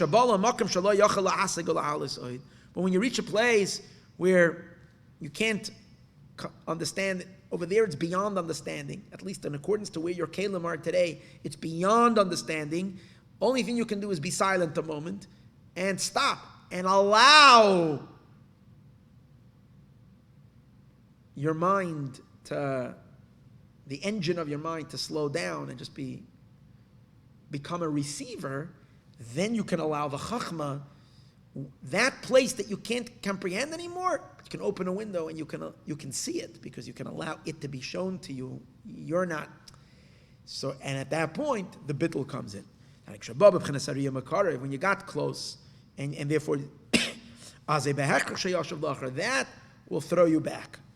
Let me give an analogy. If you're running up a mountain, you're going from peak to peak as you're going up the mountain. And if you go hiking, you go to one peak, and then you're in a higher place, and you're in a higher place. Because when you reach the ultimate peak, there's no way you can't continue anymore. You can't go higher, either because you're at the top of the mountain, or because it's just a straight cliff, just straight up like this. You can't go anymore. Then you have no choice. You stand over there and take some pictures. And you go back. The same is also Gamken Yuvin. Chachma is that you reach a point where you can't grasp anymore. You can only marvel at what you're seeing. But that knocks your socks off. You're breathless. Yavim is ebchenes hashuv lamata, that will produce a shuv returning. That's the bowing. Shanishpal v'shoichev la'aretz, which you get lowered and you're lying on the earth. By the angels, we find that they have this. And the heavenly hosts, which referring to the angels, are bowing down to you. Because by the angels it says, first they climb, first they learn, first they meditate, they come to higher levels of understanding and of apprehension. But then they get too close, and then whoa, and that throws them back. First they have real fire, the flames of fire. When they get very close, they come to a bowing, total bittul. This is the idea of shuv in their bowing. Now it continues in the next paragraph through the shuv in which you have nowhere to send them anymore. It's time to go back. This is what actually stimulates and encourages. This is what produces kalim. It produces productivity. Since you're going down for hushpal and you've been lowered, because of the great bittul which happened because you came up high. So now you still want to be connected to God, but you can't be racing anymore towards Him. So what you do now is, what do you want, Hashem? And then you take God's will and you implement it. And where is God's will implemented? Only in the physical world, because God has no will to be implemented in the spiritual realms. That's not where He wants to live. He wants to live down here, and He has instructions of exactly how He wants to live in this world. So we enter back into this life, and we become very, very, very involved and very, very driven to make God's wish our wish, and to give Him whatever He's asked from us, and that's the Torah and the mitzvahs. So you're bringing then the light down here below. A flow downward. It's the opposite of the racing upward, which is from below upward. Canal. Which is like the mashal of a person returning back. When a person is not able to go up anymore, he goes back. In the descent of levels. In other words, you have all that energy, but since you can't use the energy up, you're going to use the energy for down. So we understand that the mochen of father, which comes from chachma, is the opposite of the mochen of aim of mother. Because through the mother, through the racing, it's where the light goes out of the keli to go higher and higher, and all of it in a way of ascending light. And through the mochen the abba, which is the bittul of chachma. It's the yerid and the descent of the lights in kelim. And which kelim? Torah mitzvahs. Mekelim shainim, various kelim. Ad lamata mata, all the way below, metamanals, which we said before. V'zau pirish inyan maimer nazal. That's what Chazal say. Nis'ava HaKadosh Baruch Hu, the Eibishter desired liyas lo'dira b'tachtainim. The Eibishter wanted to have a dwelling place in this lower world. What does Hashem want? Hashem wants that after your ratzai, and you're already connected your soul to the powers, to His truth, and you feel Him so strongly because you've actually seen Him, you've encountered Him, and that left a very deep, deep conviction. So take Him, which you're so connected to, and draw Him down with you by how you're drawing Him down? By paying heed to His will. So His will is following you. It's like when you need something done, and you want something done very much, and someone is doing it, so your will actually follows that individual, and when it's implemented, it's as if an extension of yourself has entered into it. And by Hashem, obviously, it's in a very real way, God Himself is being channeled down through you. And that's what we mean Hashem wants to have a home in this world. Because like on a simple level, we say Hashem wants to have a home in the world. Well, Hashem is everywhere. So what does He mean have a home in this world? He says, no. The way Hashem is everywhere in from the beginning of creation is that he's everywhere, but in a very minute way. The leftover, crumb of a crumb of a crumb of a crumb of a crumb, after a gazillion and actually endless amount of contractions, the energy filters down, less, and it comes in until it materializes in this physical world. That's not called a home. That's called the tail end of God. That's in the physical world. But Hashem wants that the very infinite God that should come dwell with all of his infinity down here. I mean, there's a home where he himself can live. So how does that happen? That happens through the seekers, the godly seekers, those spiritual people who have an encounter with him, and they bring him down, sort of like being a merkava, because they heed his will, do his will. So everybody does mitzvahs, you do it, but especially if your mitzvahs come after an intense spiritual experience, because then you're really doing it with fervor and excitement, and you're really hearing Hashem saying, I want that tzedakah, I want this to happen. So then God himself is now being channeled and funneled into this world. That's a dira. That's what he's explaining in the next chapter. To have a dwelling in the world. This dira does not mean through the general, regular channels of the way God emanates down to the physical world. The many contractions and the concealments of the light, in the way of the chain-like progression in which the world's evolved. The machidish yesh bezeh. There's no novelty in that. What's new over here? That was already established in this way. When you have a taiva, when you have a desire for something, you desire something you don't have. So this it's already a done deal. When God created the world, he fulfilled this, that he has a home in the low. The idea is no. The idea of the dira is not the end tail of Hashem's energy goes down, but ha'elyon, the one that's above everything, yored lamata, is descending below. Kamoishahu mamish, as he is, bilti helen betzimtzum, without contract. Two things. Number one, it's not only, as we said before, a little bit of his energy, it's he himself. Number two, it's not concealed and blocked, but it's openly there. Like when you're doing a mitzvah, God is openly visible because you're arranging your kitchen, your bedroom, your wardrobe, your business, your everything in your life, your entire existence, your physical body and everything about you, you're arranging it in accordance to God's tastes. That means that God is very visible. God is palpable. Like a person living in the house. When a person is living in a house, the house responds to his desires and his wants.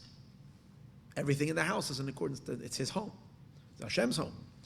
Making a dira, that means in a revealed way. But how does God get down here? The funnel is through Chachma. Because his connection to those who will build it, his connection is through this Chachma. Without Chachma, if we wouldn't have that faculty of Chachma, God will have spiritual seekers who are like angels, who are the whole time climbing, and all they want is to just melt into him, and he would be frustrated because he would want something and no one is hearing him because they're all busy running towards him. So it's only through a slapshus of Chachma in which it's the ability for these spiritual seekers to silence themselves and to have that bittul all the way at the top, at Chachmas koyach ma, so they can be saying, what do you want? You want? So now that creates that passageway to bring the Eibishter and be mislabish, because Hashem only dwells where there is bittul, where there is surrender to him. Through the islapshus of Moichan Da'aba, then the Eibishter can descend, the Yizgali can reveal himself below as he is above. Hamshacha the Chachma, which is the Hamshacha of Chachma, the flow of Chachma, Sheyir b'chinas bittul the Chachma lamata b'tachtoinim, and that the tachtoinim down here below should be in a state of bittul, k'moishu lamayla, as it is above b'chinas Chachma ilad atzilus. In Atzilus, the Eibishter is felt, especially in the first attribute of Atzilus, in the Chachma of Atzilus, the Eibishter is felt, and nothing else is felt over there but the Or Ein Sof. So too should be in our physical world. We should feel God so much that every single nuance in all of existence should be only what Hashem wants. totally in compliance with him, in total bittul to him. But you do as it is known, the Ein Slapshus Oirin Seif Rak B'Chachma. The Oirin Seif only dwells in Chachma Davka. Mesha Chachma B'Chinas Bittul. Chachma is Bittul Keniskali Alva. Oirin Seif to Mufshit Mikol B'Chinas Yesh V'Davar. And the Oirin Seif is separated or removed from anything that's a yesh, that's something. V'Davar Maki Yedua. And Chachma is Bittul. So the only keli for the Eibishter is that Bittul. Okay, Ikar Slapshus Oirin Seif B'Chachma Davka. The main enclosement of the Oirin Seif is Dafka and Chachma. V'loi B'Bina. Because we said before, Bina is already a something. Bina is already, I want to know. I want to understand. It has to fit my mind. Ki Yidu as it is known. The Alkain, through Chachma it can go into Bina too. But that's with and based on the Chachma. The Alkain, and therefore, Kashanim Shach B'chinas Bittul the Chachma Lamata. Al Yedei B'chinas Shuvanal, when we have the Bittul that what Chachma stimulates. And that's drawn down, as we said before, through the Shuv. We're returning down here to execute what the Chachma demands. And that's obedience to God's will. This is literally the descent of a person coming down the elevator. The person physically, darbabayas, is living in the house.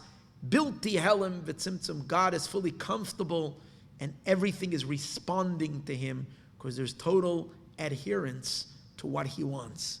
And that's his home. Bilti helim v'tzimtzum, and he's not constricted at all. Kamoiken Oirin Seif Mamish, the Oirin Seif himself, Dar lives gam b'tachtoinim, also down here below, ayidei b'chinas bittul the chachma, to the bittul of chachma sheyesh b'hem that they have. For hepech inyan ishtalshus, this is not the contraction, creation type of energy in where God conceals himself to make space for the existences that will make all that noise and only hear themselves and not hear him. That's creation. It's through tzimtzumim and contractions and obscuring of self. Here it's not through the obscuring, it's the opposite. It's through the creations acting opposite of being created, which means acting in a state of surrender to their source, not self, hearing what he wants and facilitating his wish. She'ena meir, and that the difference is. There he's only shining through them, elai they tzimtzum, through contraction, and here there's no contraction. He is as he is. V'dai l'meiv. V'hinei yedua, it is known. Okay, so now we understand the whole vast project of Torah and mitzvahs, which fulfills the purpose of creation, where God wants to have a home. Now, who makes this home for God? The Jewish people. And we, the Jewish people, are based on our fathers. Who's the primary of our fathers? The third one, Yaakov. Yaakov is it's like Avram creates the first, and Yitzchak builds, and from the finished product, it took 3 generations to create the perfect product. The finished product is the 3rd generation, is Yaakov. And Yaakov, what is? And really in Avram Yitzchak, it's these 2 things. Avram, we can say, is water, is the downward, and Yitzchak is the fire, upward, or sometimes you can say the opposite. Avram is love, so it has a certain yesh of self. Yitzchak is total bittul to Hashem. And the 3rd, Yaakov, is the combination of both, which creates, what does the word Yaakov mean? He's going to explain. The channel of creating the home for God down here below. And that's what the word Yaakov means, yibaka, that God blasts through. Hashem blasts the darkness of the tzimtzum. There is the blockages in which Hashem set up a tzimtzum, which don't allow God to reveal or manifest himself over here, or else and if he does, he will cancel the creation. So therefore Hashem controls himself not to reveal himself. But then through Torah and mitzvahs, we reintroduce God, and he can, through us and through our bittul to him, our choice, our chosen bittul that we choose to serve him and surrender to him and make him comfortable over here. Then we blast yibaka, we blast through the darkness of the tzimtzum to reveal God. Through the Yaakov, yibaka tzur, blasting through a rock. Yibaka keshachar oirech, that your lights will blast the darkness of night and will blast it open like day, like a morning light. Yibaka oisias Yaakov, the same. When you bekiyas Yesod Abba, which Kabbalistically is the blasting through of the Yesod Yesod always means the transmission ability from every sphera. Its ability to transmit lower. Yesod is bonding, the ability to attach yourself and to admit and to transmit. So the Yesod of Abba is the transmission of Chachma, and the Yesod Ema is the influence coming from mother, from Bina. So the influence of mother, Bina, creates the heat. It creates the desire of upward.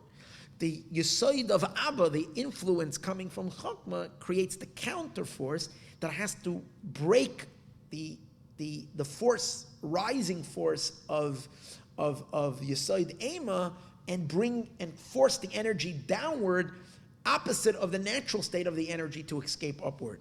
Yesod Slabodkea is b'chinas Yesod Amek Moshe Be'etz Chaim. It's stated in Eitz Chaim. The Yedua, it is known Shashayr b'chinas Yaakov u'b'chinas Yesod Abba. That's the level of Yaakov. He's the Yesod of Chachma. Ki Yedua, as it is known. The Yesod Ema nifka al Yadai, and the Yesod of Ema gets blasted open through him. The Yoredu Meir, and that allows the lights of the divine energy to flow ad la mata mata below. That it blasts open like the morning. And the explanation of the matter is as follows. First we have to preface one inyan. Now that we understand the concept of Ratzei V'Shuv, we have to first preface in one idea in the concept of Ratzei V'Shuv. Sheyesh beis minei shuv. Shuv itself, the returning, is two types of shuv. One of them is that a shuv, a settled state, but that doesn't have first a ratzai. It's not following a ratzai. It's not following first a rising energy. It's just a descending energy on its own. And the second one is a shuv that comes after the ratzai. Now, I think, again, I told you I didn't prepare well, so I just started glancing. What's the chiddush that he's saying? There is a shuv without, if you're never going up, and he does mention, if there's never been any attempt to get excited about the divine, then what kind of shuv is there? There's no shuv at all. You're not, okay, maybe you'll do a little Torah mitzvahs, but it's nothing to do with God. It has to do with either cultural thing, or just because everybody else is doing it, or just, sometimes it's just because you sense a little bit Hashem, not excited, but then you're going to do bare minimums, and that's not a real doing. A real doing is when it's passionate and excited and driven and so on and so forth. So if there's no ratzai at all, so when he says that there is a shuv, and there is a shuv that comes after the ratzai. So we're going to see in a moment, he's going to explain that there is two types of shuvs. One of them is that the ratzai itself turns around and goes down. That means the fire itself is kind of converted into water, or to opposite of fire, rather. The fire itself is like de-escalates and calms down. That's the shuv that comes after the ratzai, meaning as a continuation to the ratzai, or there is a shuv which is not coming from the fire. The fire remains ratzai. The shuv is pouring water on the fire, and that's what's causing the calming down. That, I think, is what he means when he says, again, we'll have to wait a little later, because later he's going to mention there are three levels. There's just plain shuv when you're staying down here. Then there is shuv that comes from the fire itself, and one is that the fire is going up, but the water overpowers the fire and sends it down. So maybe that's what he means. A shuv without a ratzai tchila, that means it's water. Water doesn't have a ratzai. It's flowing from a high place. It's that energy from above. Let's see. So let's understand this idea in the service of God. We explained earlier, which is the idea of ratzai. It's the departure, and it's this milmata l'mayla. It's the elevation and the departure from down up. Kamaimer, as it says in Ratz Lipcha, if your heart is racing, like the mushal of a person running with their feet, until he comes to a very high place, where he can't go up anymore. So then he retreats, as we spoke earlier. A person runs, he can't run anymore, he runs out of steam. Okay, now he's going back down. And here's the shuv. In this sense, when the guy is stopping at the top, is because if he hadn't been running, he wouldn't have been so out of breath. He wouldn't have to go down. The reason he has to stop because he was racing. So it's the idea that the ratzah itself leads you to the shuv.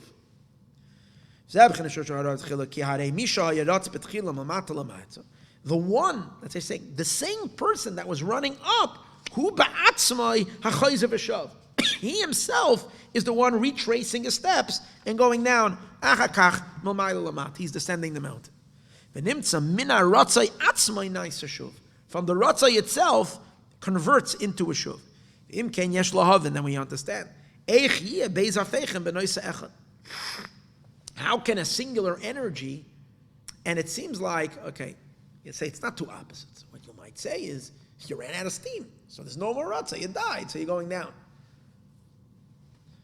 But if you only have upward energy, soaring energy, we're looking at it as, okay, if you're not going up, like people say, if you're not going to go up in life, you're going down. Because that's because of gravity. It's another force. The going down is another force. It's not the same force. So he's asking, if we're saying that all you have is an escalating and an elevating energy, how do you de-escalate? Where is that coming from, in essence, the down? What I'm saying is the down is also a power. Down is not just the lack of the up, it died out. So that means it's the same, it's the energy, but it's not a second energy. So how does that happen? They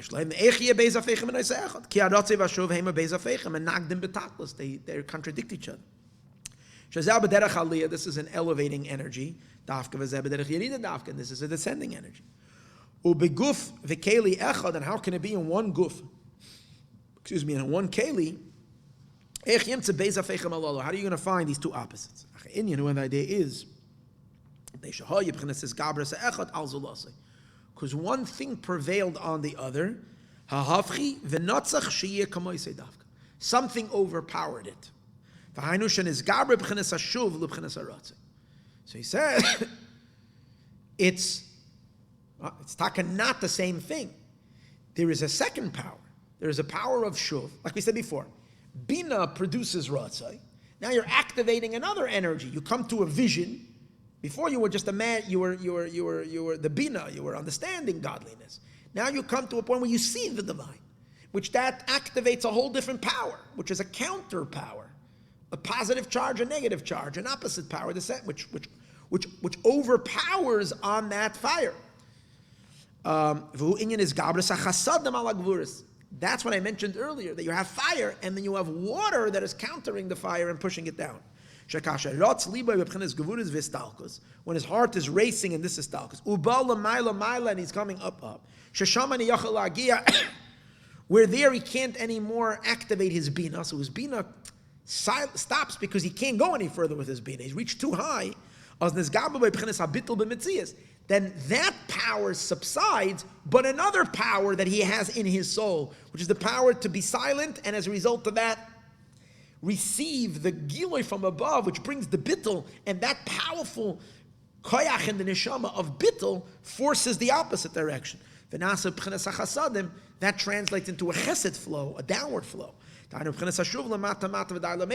So this inyan is, the ratzah is one power, and the shuv is another power, overpowering. It's the same person going down, but it's coming from a different flow.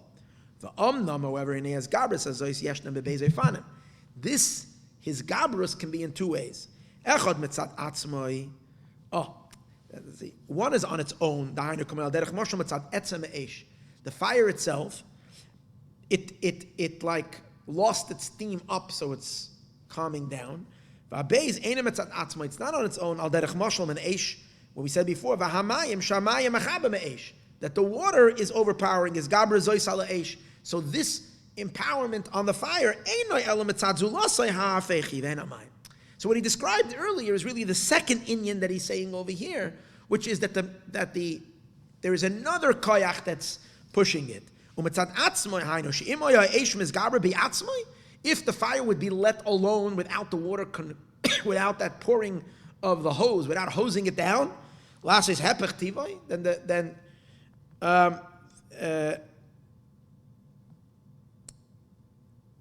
No. When we're saying that it's possible for it to change course on its own, hainu, what does that mean? Hypothetically, if the fire itself that is going up would prevail over itself to turn around and go down. That would be it flipping over from within itself. He's presenting two possibilities. One is that the chesed overpowers the gevura, or the other one is that the gevura itself subsides. Where there is burning fire, if from within itself it is prevailing to do opposite of its teva, to go down, or if his gabrus over this, the prevailing over this longing to stop this, to put out the flame, is coming from something else. Is coming from the power of chesed. This is what we mean, that the kindnesses of father prevail over the intensity of mother.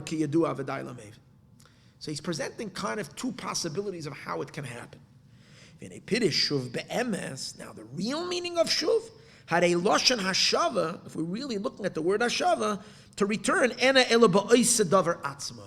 it's when it's in the thing itself. Allah that went up. Then you can say that it is returning back now. But someone who is never went up, how can you say on him shuv? Or we might say, if the water is driving the down. Now, what does he mean by that? The person who never went up. He means a guy who's stuck in physicality, a guy whose whole life is just his material thing. The guy never went up, so he doesn't have this challenge. But I don't think he means that. I think again, as I told you earlier, we're learning this together. I'm exploring this right now. But I think what he's edging at, what he's getting at, is that when you have the water is not, when the water is going down the mountain, it's not doing a shuv, because the water never went up the mountain. It's going down. It's not. It's descending, but it's not returning. Shuv means to return. The fire that was creeping up the mountain, if the fire starts going down, then the fire is returning. The waters, they were always on the top. If your heart is racing, shuv b'pchinas haratzai atzmai hu shuv achakach. V'imkei mishu lamata dayin. Therefore, he says like this: the one who is down here below, so first of all, someone who never ascended. Again, I said he's going to speak about three levels. The person who never went up, and what can you tell him return? Him you can say, there are people who without much spiritual fervor and excitement are engaged in mitzvahs. There are people who they care about community, they care. It's not coming from a major fiery spiritual. They're good people who like to help out. Looks like the water flows. This person was always below. He never was above. That we should say that he should return. The nimtza comes out. This is what I was looking for. The imkei nimtza. There's three levels. Someone who's below, never went up with fire, remained below. Is the second one, a person who does have an aliyah, does have an elevation, and a stalkus and a departure, in a state of ratzai, even his gaber ba'atzmai lashav lamata. And he on his own, it's like the fire itself, defueling or de-escalating and retreating. When you also have the same isgabrus, the turning around from going up, but when it's not on your own, when it's something other, like we said, if the water, someone hoses the fire down, it prevails over the fire and sends it down. V'ukinyan is gabrus hachasadim da'aba al gavuras te'ema. That's called the intensification of the chesed of Abba on the gavuras of Ema kaniskalia. Okay, so that's the three things. The acha kol zeh yuvin gimel ela madregos lamayla. These three levels exist also above. Yaakov is the power of Yesod Abba, the ability, that hose that can overpower the Bina and send it down. Okay, now, he will blast like the morning light. As we said earlier, he blasts through the Yesod of Bina. The idea of it is the prevailing of the Chesed energy of Chachma, al Gavuras De'ema, on the intense desire for upward, for spirituality coming from Bina. Kamashal Maayon, like the water, Shemachabe Ma'esh, that extinguished the fire. That's the last third level that we mentioned earlier, where the Ratzai is a Ratzai, the racing is a racing, and the overpowering is not coming from the fire itself, but a counter force that overpowers it. He blasts through tsurim, rock, hard rock in the desert, which is a very dry place. This is talking about Hashem, what Hashem did for us in the Midbar. Vayash, and he gave us to drink, he watered us when we were in the desert. He took a dry, parched land, and Hashem turned it into an oasis. Vayash, and he gave us to drink, like the deep underground waters. The Yoitzi Noizlim, and Hashem took out Noizlim, running waters, liquids, misela, from a very dry, hard rock. The Tsurim, spiritual, so that's talking about the desert down here below. What does it represent spiritually? So the Tsurim, the rocks, are referring to Hagavura Shebi Yesoid Eima, the powerful Gavura Tsur elements that are in the Yesoid of Bina. Shehema Kateva Eish Lalois, they're in the nature of fire, that they're going upward. V'chasadim boikim behem, and the chasadim, the power of chesed, that's yiboka, that the Eibishter broke these powers. He blasts through with the power of chachma. V'ubchina says gabru shalahem ala yoisem chazakim mehem. Even though they're very, very powerful, but still you prevail over them. No, ala yoisem chazakim mehem. He's prevailing because he's actually stronger than them. Because Chachma is stronger than Bina. That he takes Misala, and he took Zeu b'madrega habezen. But then, when it said, but then it adds more. The first inyan is Yibaka Katahoimais Rabba, that you're taking the Tsurim b'midbar. You have Tsurim in the Midbar. And Yibaka is the power of one thing that is overpowering. It's the power of Chesed that's overpowering the Gevurah. The Yibaka, as we said before, Yesoid Abba. But then the pasuk says, Vayotzi noizlim misala, that the Selah itself, Hashem took noizlim, he took running waters from the Selah itself. That's when a Selah, a dry rock which produces fire, like a flintstone, is now giving water. So that's not a second thing that's overpowering it. That's the flipping of the thing itself. That's the second level that we spoke about. That's the real shuv.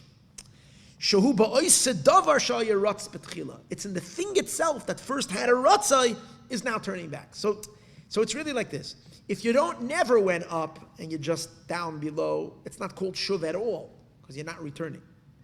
If you're going up and you're returning, but what's causing you to return is another power, but not from within the Ratzai itself going up.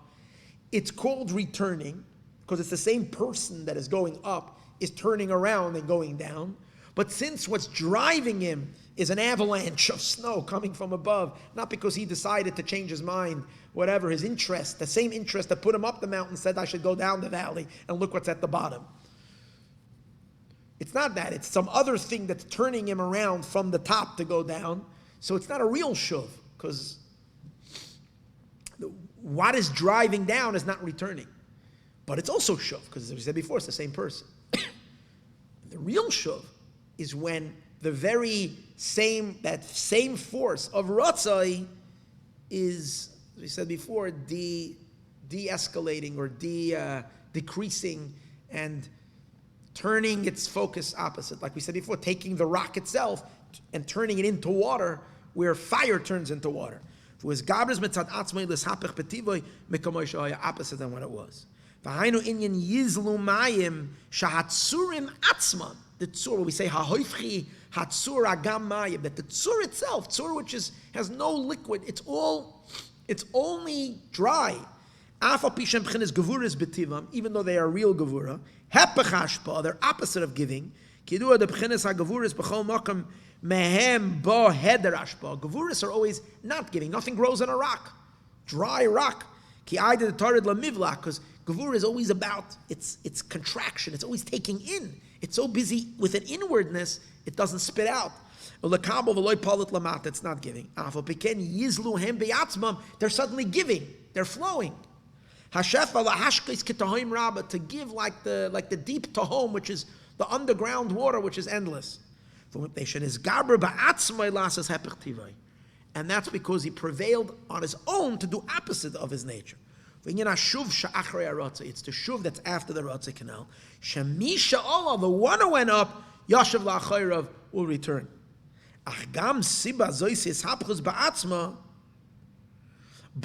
But even this conversion that it itself turned around and acting opposite, the pasuk says that what?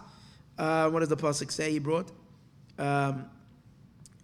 Yibakat surim b'midbar, and then vayash ketahim rabba, and then vayotzi noizlim misala. That means that the noizlim misala, the liquids should come from the cellar, from the rock. That's a bigger change, that you yourself, the fire itself, should turn downward than up, than going up opposite its nature. That too, it doesn't happen on its own. It has to be triggered by first an external power overpowering it, and then it itself can also make a decision to turn around. But if it doesn't have at all something like snapping it and triggering that turnaround, it won't turn around. V'hu al yedei is gabris hachasadim da'aba shal yedei zem meila nishapchu gam hagvuris lechasadim. When you have the chesed overpower, first it's chesed and gevura clashing, and the chesed overpowers the gevura. Then the gevura has a change of heart as well. When the chachma can plant bittul even in the bina, then the bina also decides that it's not that it should go down. That's the meaning of two exiting of Yaakov. Ach yotza Yaakov. By Yaakov Avinu it says that as soon as Yaakov left Yitzchak by the blessings, Ach yotza Yaakov went out, Esav was coming. But the word yotza means that Yaakov goes out twice. What's the two elements of going out? One of them is chesed flowing on its own outward, and the other one is chesed challenging gevura to convert gevura, to overpower over gevura. Even though he wasn't talking about these in Yonam and Chesed, he was talking in two ways that gevura flips. But he's making that Benegeya, this second Inyan, that chesed prevails over the gevura. The kol zeh yuvin pirush hamayim ranal. And with all of this, we'll understand what we said earlier, going back to the Levites. Hazei alei mei chatos. Sprinkle upon them the water of the chatos. Sheyude tala de bedulcha. This is the leftover, or the remnants of tala de bedulcha. What's tala de bedulcha? The dew of bedulcha. Dehine benar. So now we're going to trace, what is this bedulcha? As I said before, perhaps it's the crystals. So we find the word bedolach in Chumash Bereshis. It speaks about the four rivers, and it says regarding the Nahar Paras, the Benar Rishon, the first river, Ksiv Sham, the Nile River, the Nar Nilus. It says, I think there he calls it Pishain. It says about it, Sham ha-bedolach. Over there is where you have the bedolach. In that river, you have the gold and bedolach. The Evan ha-shoham and the shoham stone. The Inyan ha-Evan hazeh nikra bedolach. So he says it's a certain type of stone. It's called bedolach. Hu b'mareyu lavan be'etzem. In essence, it's pure clear. It's white, which I think means over here clear. Ach ktsas zaharudis shel admumis niraboy. It has a little bit of a red sparkle in it. Stated in Zayar, the Gavna Sumka is Chazabeh. That in the B'doilach, there's a slight redness to it. Is it crystal? I don't know. I don't know if crystal has a little bit of red in it. The Inyan hu damare alavam be'etzem zeu be'etzem. So he says like this, because its essential color, that's what it is. And the redness that's in it, that's not its essence. To the eye, it seems like. Number one, it's only to the eye that sees it. And even that, it's very vague. Hardly you can notice it. And it's move on. From this, it's understood. The b'chinas harotzo nimshol l'marei ha'adam. Rotzo is excitement, fire, blood. Red is always the color of fire. Liyoisem b'chinas ha'gvuras, from the side of gevura. K'mashakasol l'mayla, like we said earlier. U'b'chinas ha'shuv, shu b'chinas ha'chasadim, and shuv, which is chesed. Nimshol l'marei ha'lavan, that's like the color of water, the clear color, whiteness. V'zeh sha'agaven ha'adam is hapach.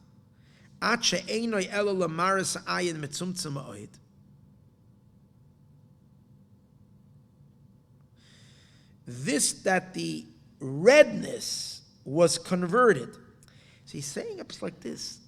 These bedolach stones have only a minute redness that the eye detects them. That's not, in essence, shaykh to the stone, because stones, we said before, are gevura. So we said, stones don't give anything. They're dry, they're self-absorbed. They have no liquid in them. And many stones produce even fire. So the stone be'etzem is gevura.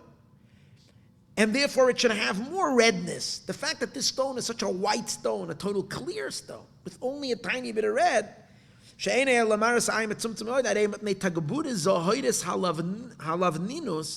it's because the whiteness, Sheba Evan, that's in the stone, Be'etzem, overpowered it, all up upon it.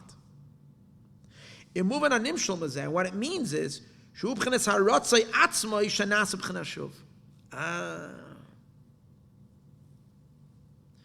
what the Bedoilach is, the Chiddush of the Bedoilach is, that Bedoilach represents Gevuris, where the Gevuris itself, the fire itself, defired.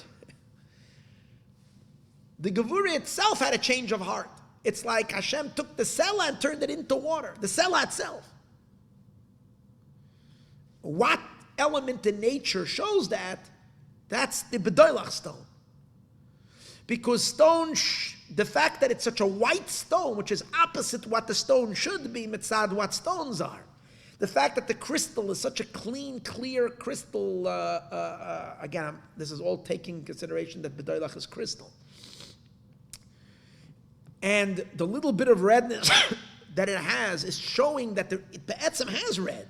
But that red is not Be'etzem because it's an internal transformation. Shanas v'chnashuv lamata mipnei tagaburis.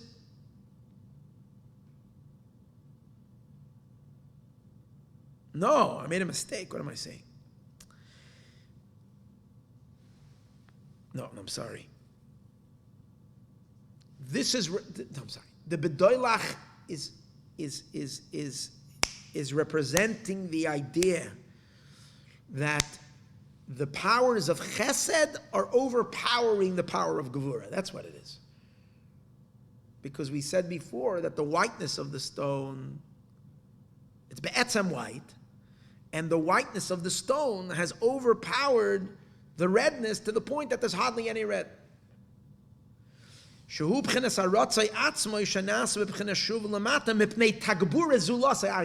why I slipped. I slipped because I didn't prepare it, but because he says, I thought, because he said, the thing it's about the emphasis not on atzmai. The fact that the ratzai is changing, but why is it changing? Because the opposite of it, which is the chesed, is overpowering him. As we said earlier. So what does that represent above? What's that level?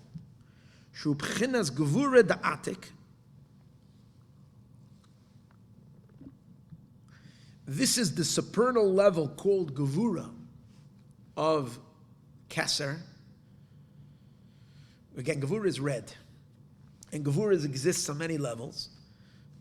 Above the 10 spheres, there is what we call Keser. Keser has within itself the external part of Keser that's called Erech Anpin, and the Pneumius of Keser, which is called Atik Yoimin. It's the inner crown, which is really the idea of God himself, almost. And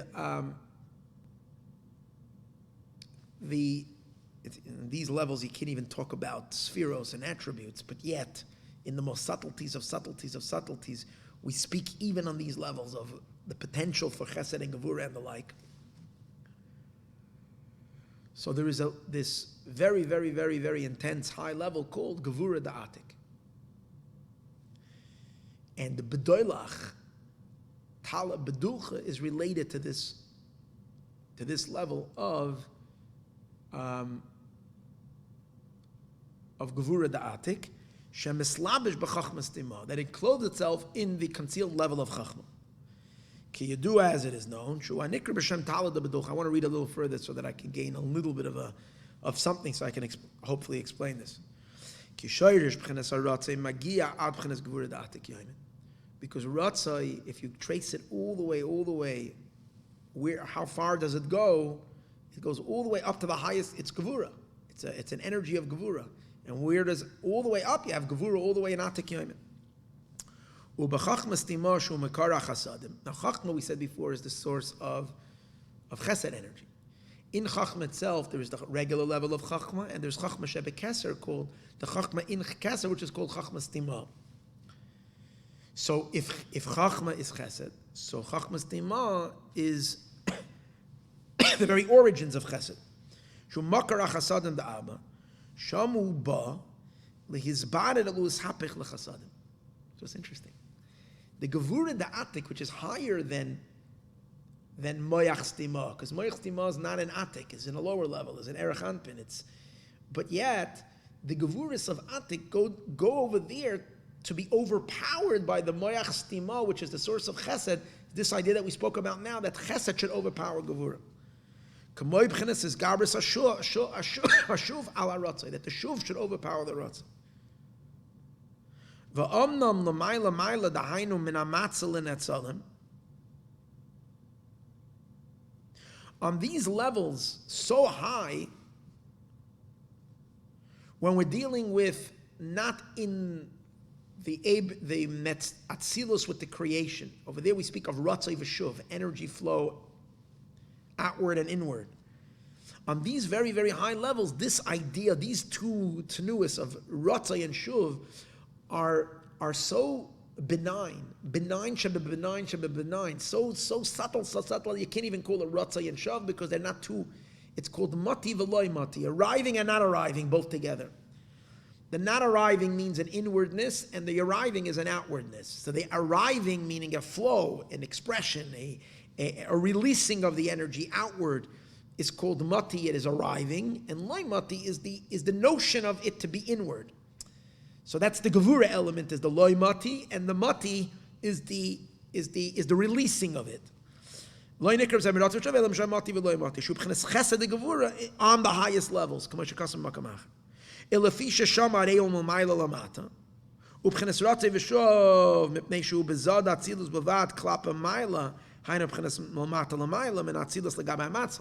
When you're dealing with atzilus upward, to Keser from the Netzalim. Netzalim are emanations. They're already like creations. They're already an identity. So from there, when they're, by there we call it Ratzei V'Shuv, they're racing, their energy, their soul, they also have a soul. Guf and Keli, their soul is racing upward and then returns. So it's called a Ratzei V'Shuv. But when it comes to the opposite, from the emanator to the emanations, it works the opposite. Mati v'loy mati. Mati is the outward, to give. Loy mati is inward. From the spheroids upward, it's called Ratzei V'Shuv. But the other way, it's not. That's called. Aval hakal inyan echad. It's the same idea. Haba hatalia kamash kazmakam discussed elsewhere. Okay. So this is where he's bringing this idea of the meichatos, metala de bedulcha, from the dew of bedulcha. The fishahakal inyan echad hu kanal. It's all the same inyan. Why is it the same inyan? What is meichatos? What is the sprinkling water of from the red heifer that we sprinkle on the Levium that brings purification? What does it have to do with this tala de bedulcha? Sprinkle the water. Because what's the bedulcha? It's the water overpowering the fire. And that's what you're doing when you're sprinkling water. Mechatas. It's also because when you made the para aduma, let's think about it. They took the red heifer, the para, the cow. Cow in general belongs to the left side. We know in the Merkava there is the lion on the right side, cow on the left side. The fact that it's red means it's real gevura. Then you burnt it in fire, represents applying even more gevura. Till you get ash, which is gevura shebegevura from the red heifer. It's like intense gevura. But then you have to take mayim chayim, living waters, which means you're accessing the real chesed shebechesed, and you're putting it on the mayim chayim el keli. You put mayim chayim el keli. So you goiver the water over the fire. That's the root of this meichatos, which sweetens the judgment. You think about it at its very, very root beginning. We said the meichatos, this magical formula that God gives to purify all death, is all related to this idea. Should you do it? Is known the the ashes of the Pura Aduma personify the intense Gevura. At Shoirish Kala Gevuras, till the root of all Gevura, Shubchinas Moichen, the Ema, Hanikra Bchinas Ratzai. The Moichen of Bina, which is called the Ratzai Canal. Shnei Nasa Afer, where does the Afer, the ash come from? Machmasreifa Sapara, Berish Be'esh HaMizbeach, and the flames of the fire of the Mizbeach. Umasha Nishar, it's interesting that he says Mizbeach, because it's not burnt on the Mizbeach, so I don't know what that means. He says on the bottom, the Toysef Alpi, the word Mizbeach has been added. But L'chura, I would say it's better. Berish Be'esh, by burning it, it wasn't burnt on the Mizbeach. So he says, but based on a Ksav, I don't know. They did add it. Umasha Nishar, and what remains, V'loi Olu B'chinas HaRatzai. Now, why are you taking the ashes? Take the fire. Because no, we're mainly concerned with the ashes, meaning that which did not go up. V'li Yosem B'chinas HaGvuris HaKashis. Is from the real hard gevura that remains down here, as we spoke before, that up there gevuras can be sweet, but when they come down here, I think that's what it means. That the real harsh gevuras, you take now the water, the mechatos. The Yeduit is known, shemechatos hayamayim chayim. One of the conditions of the water was it had to come from a spring. And that represents mayim chayim. Remember we said before, Chachma Tichya, it had to be living waters. Chachma Tichya, Chachma is the channel to the divine.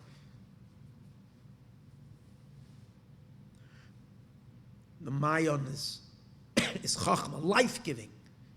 This is the chesed elements of Chachma. That's why it's called, remember we said, it's called life and water. Who Kidelias Behem is Gabras Atzim. It needed to have powerful, prevailing powers. Lahapach Gvurais Lachasadim. To take the Gevura itself, to convert it to Chesed Canal.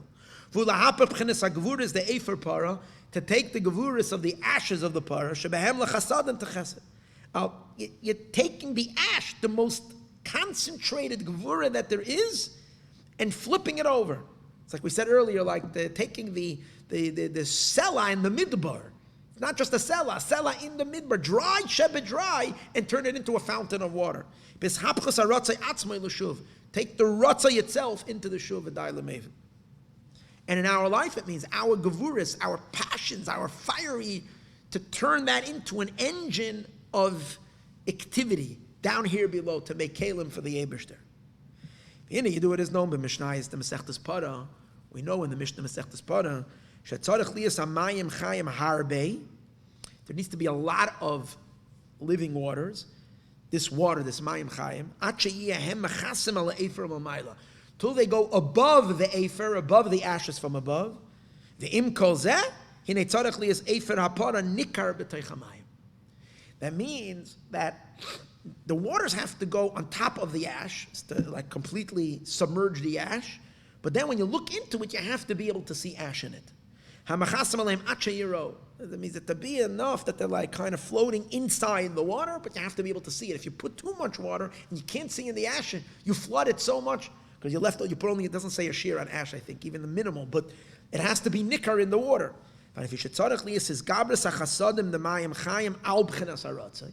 Just like in the crystal we said before, you can see a tiny little bit of red. Same too over here. The chasadim of Mayim Chaim have to be on the ratzai. This is why you have to cover the water on it. That means it has to prevail over it.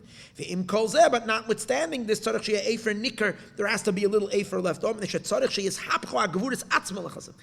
can't be that now it's chesed. Chesed is now, it canceled. It's not that the chesed cancels the gevura all we have is chesed. You want to have the intensity of the gevura, but that it's acting not in gevura, it's acting chesed. That the gevuras itself are chesed. Not that it's like we said earlier, that when the fire itself decides to go down, but why did it decide to go down? Because the water first triggered it, and then the fires are. It has to be the. As we said earlier, that the ratzah itself should be in a state of shuv. It shouldn't appear like it's like,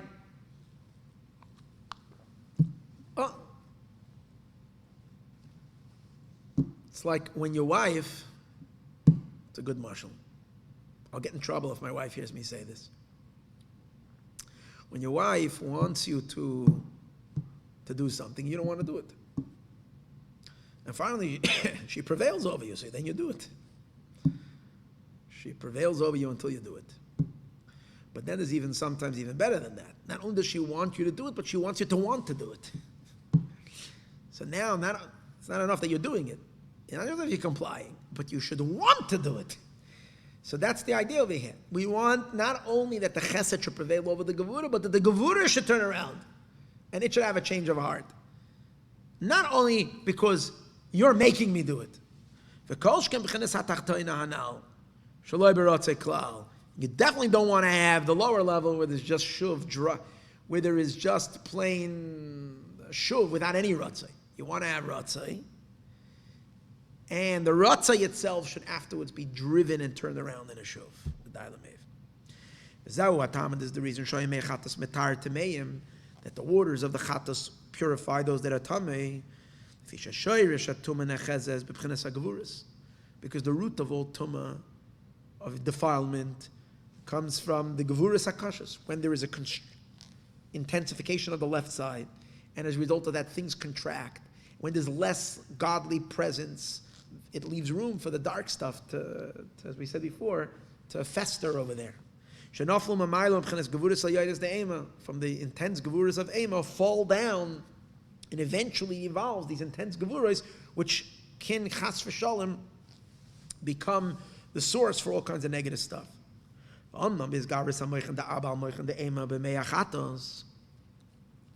So when you bring this powerful formula of the waters over prevailing over the afer, over the ash, so the water, the chesed prevails over the gevuras. So from the very source of where these gevuras come from, these fallen gevuras come from, you've already sweetened it, you've already overpowered it.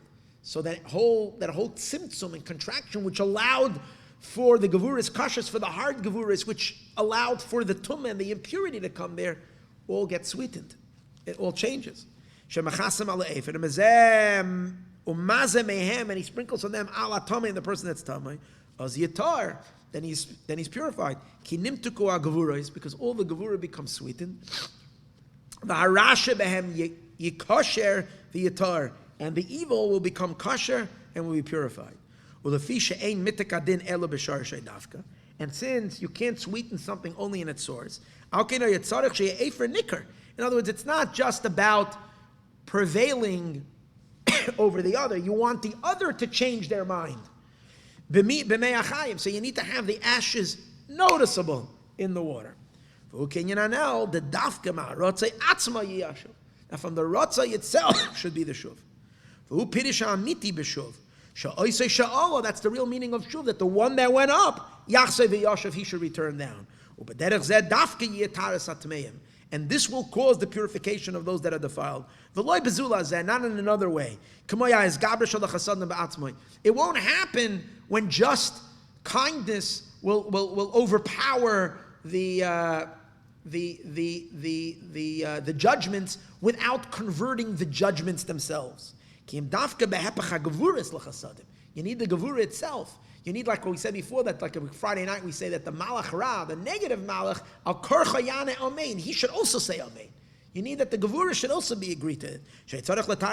You need to purify those that are tamei. Since you have, the guy is tamei because of his source in gevura, so you need gevura itself. And that's why this happens. And that's why you go to Tala de Bedulcha, Maayon Chatas, where you have that blend in the crystal of the white overpowering the red.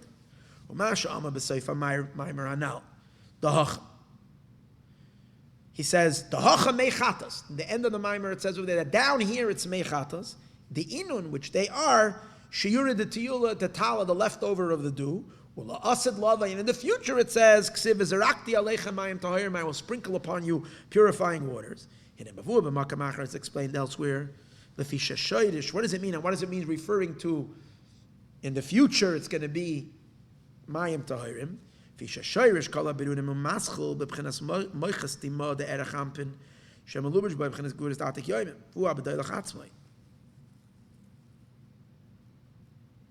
והטל שנויטף הוא המשכה לאבא ואמא שיהיה גם בהם is garbage chassadim ala gevurahs. עד שגם למטה מטה יוכל לבחינת הביטל כנ"ל בידי בתחתינו. חניקה בשם שיודה tal b'chayis. He's explaining why is it called shiuda, leftover. He's saying like this: there is the bedoilach itself. That's the quintessential essence of this blend of gevura and chesed, as it is in its very, very root of roots in Keser itself.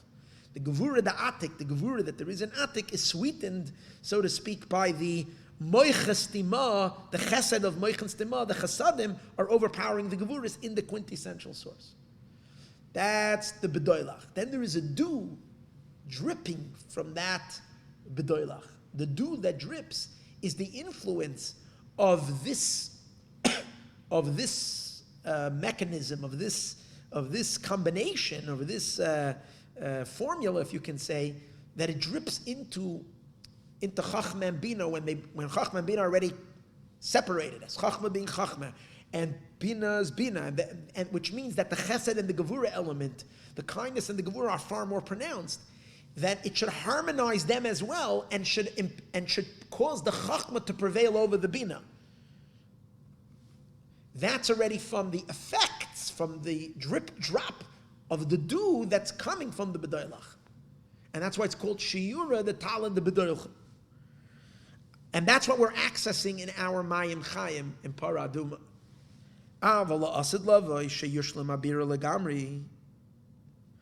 But when Mashiach will come and we've completed all the birurim. And the root of all this birurim, all this fixing, all this birurim have to do with this process. It all begins in Moyach Stimog, which is the chesed energy, the ability to expand godliness into everything, and that's the birur, to chase the klipa away and to reveal godliness in it, which is all coming from Moyach Stimog. It's the iskabrus of chesed gilui over the power of tzimtzum, which is really where the sources of all klipa comes. And that's what birur is. Birur is to bring out the good potential of something and dismiss the negative of it. So the shayrish of that is from what? Moyach stima, which is the shayrish of all the birurim. But now that's not nizgala. But when we complete the whole avodah of birurim, and the power of impurity will be completely removed from the earth. So we're going to be higher than the birurim that are coming from moyach stima, shashar shemir detal. Pirish mayim atzmim al yoinim shalamayla mayla mebchenes oisan shalamayla mayla mebchenes oisan machshay yardu levara lamata b'moich stima. He's differentiating in the water. Now we're using hazei aleya mechatas. Mechatas is implying that the mayim, the water, is meant chatas. It's meant to atone. It's meant to enter into a place where there is darkness, where there is concealment, where there is the gevura over there that needs to fix it. And that comes from, as we said before, the drip, the mayim that's coming out. But once we're done and we're finished with that, we're going to be elevated much higher, and we're going to get not the lower level of this shiyuda, the tala, the leftover, the dew that's coming out. We're going to get, as we said before, the bedoilach itself, which is the mayim Chayim themselves, and that's called mayim tahorim, pure water, not mechatas. Mechatas means it has an objective to bring atonement. This is just pure. It's the essence of purity. That's the point. This is the pure whiteness that's in the even abdoilach itself. After all this, so now we'll understand what the Zohar said regarding a nega. Nega tzaras, these two words, nega and tzaras.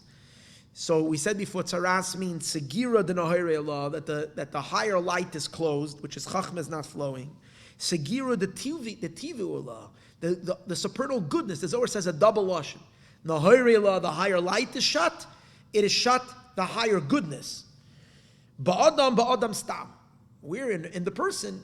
In the plane, in the person. Why does the nega come? If there is an imbalance, we said before, if bina gets too strong, if the ratzai gets too strong, if the mother energy is too strong.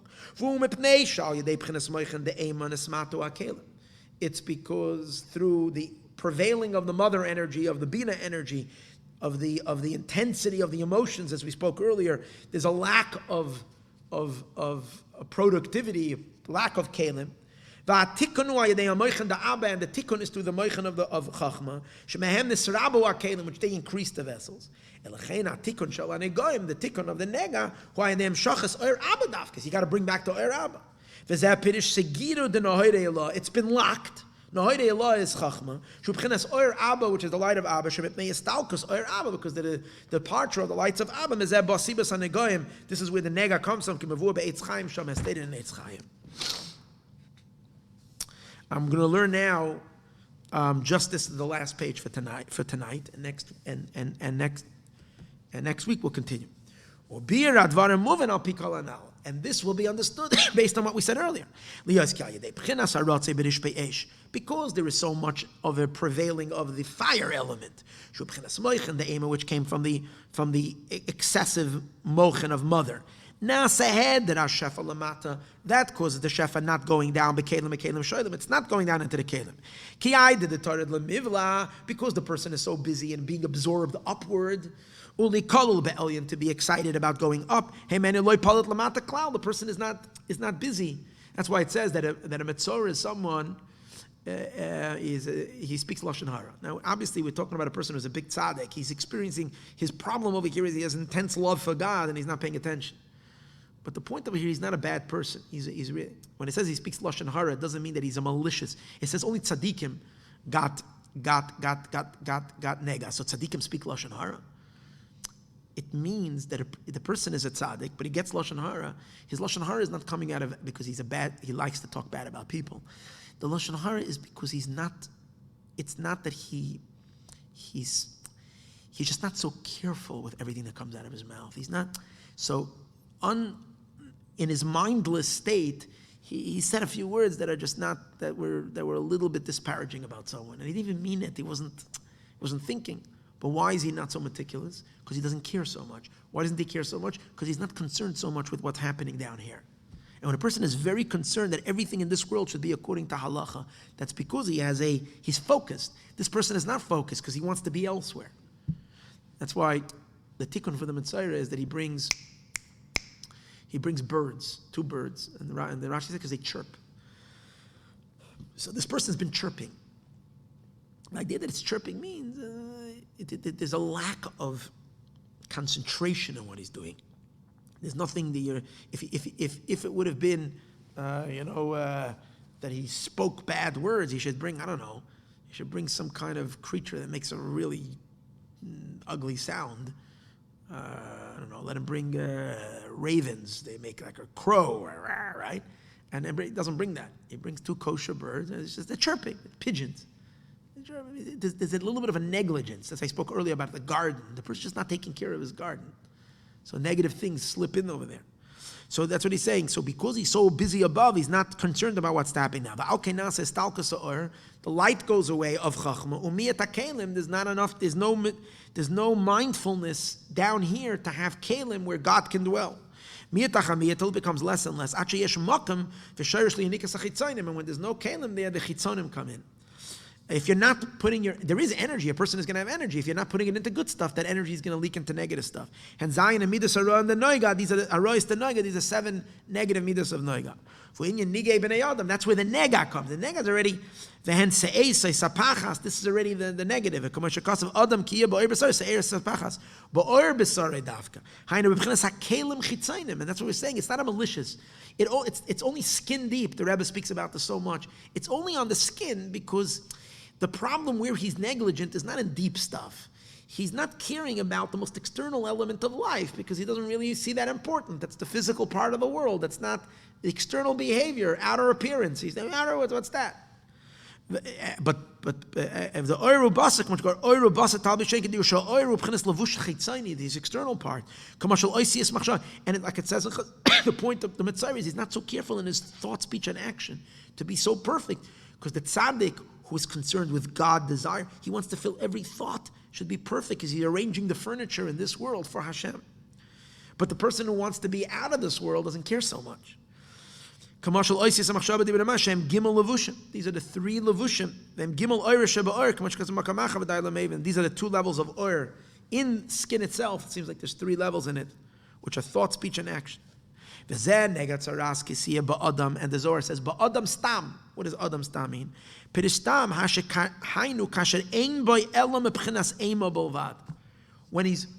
what it means, Adam stam. Adam stam means when he only has from mother and he doesn't have from father.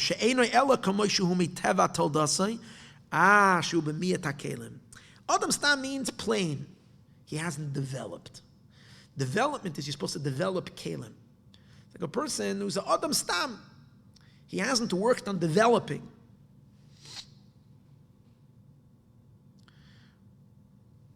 What does that mean? As it is coming from when you only have moichen de'ema, then you remain in Adam stam because you're not going to create magnificent levushim and garments and because you're not, as we said before, your energy is elsewhere. The Abba, when it will be drawn in the moichen the Abba, gadlos rishon v'sheni, which is the expansiveness kidua. Shaloi nikra Adam stam. That's not called Adam stam. That's called already gadlos. I guess it has to do with some idea that it is this. So how do you fix it? You have to draw down the moichen of the father. To come to a state of humility. Don't think so much about yourself. Think about what the Eibishter wants through bittul. That's what drives the shuv down. And that drives you to make a lot of kelim. The opposite of the rotzai. Like we said before, that the light of Chachma overpowers the Bina. Sha'aras Abba de Yaakov, the Aras of the father of Yaakov, blast through the Yesoid element of Ema that has the opposite desire to go upward.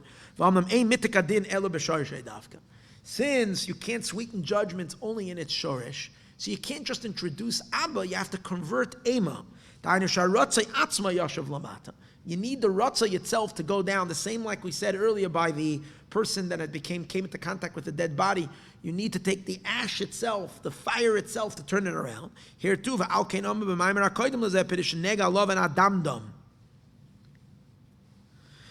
why in the Nega you have white, and the certain Negoyim and have a little redness in it.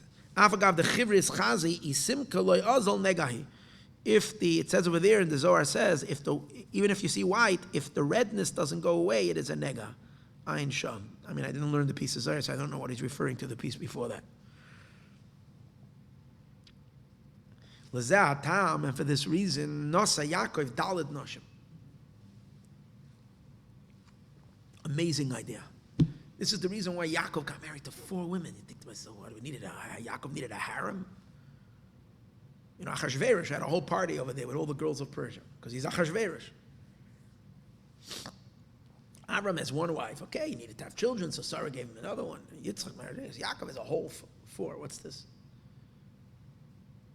It had nothing to do, it had only to do with spirituality. It was all a godly thing. The woman represents Shuv, the Kalim, the vessels, the containers to hold godliness into this world. Man and woman is Oir and Kali.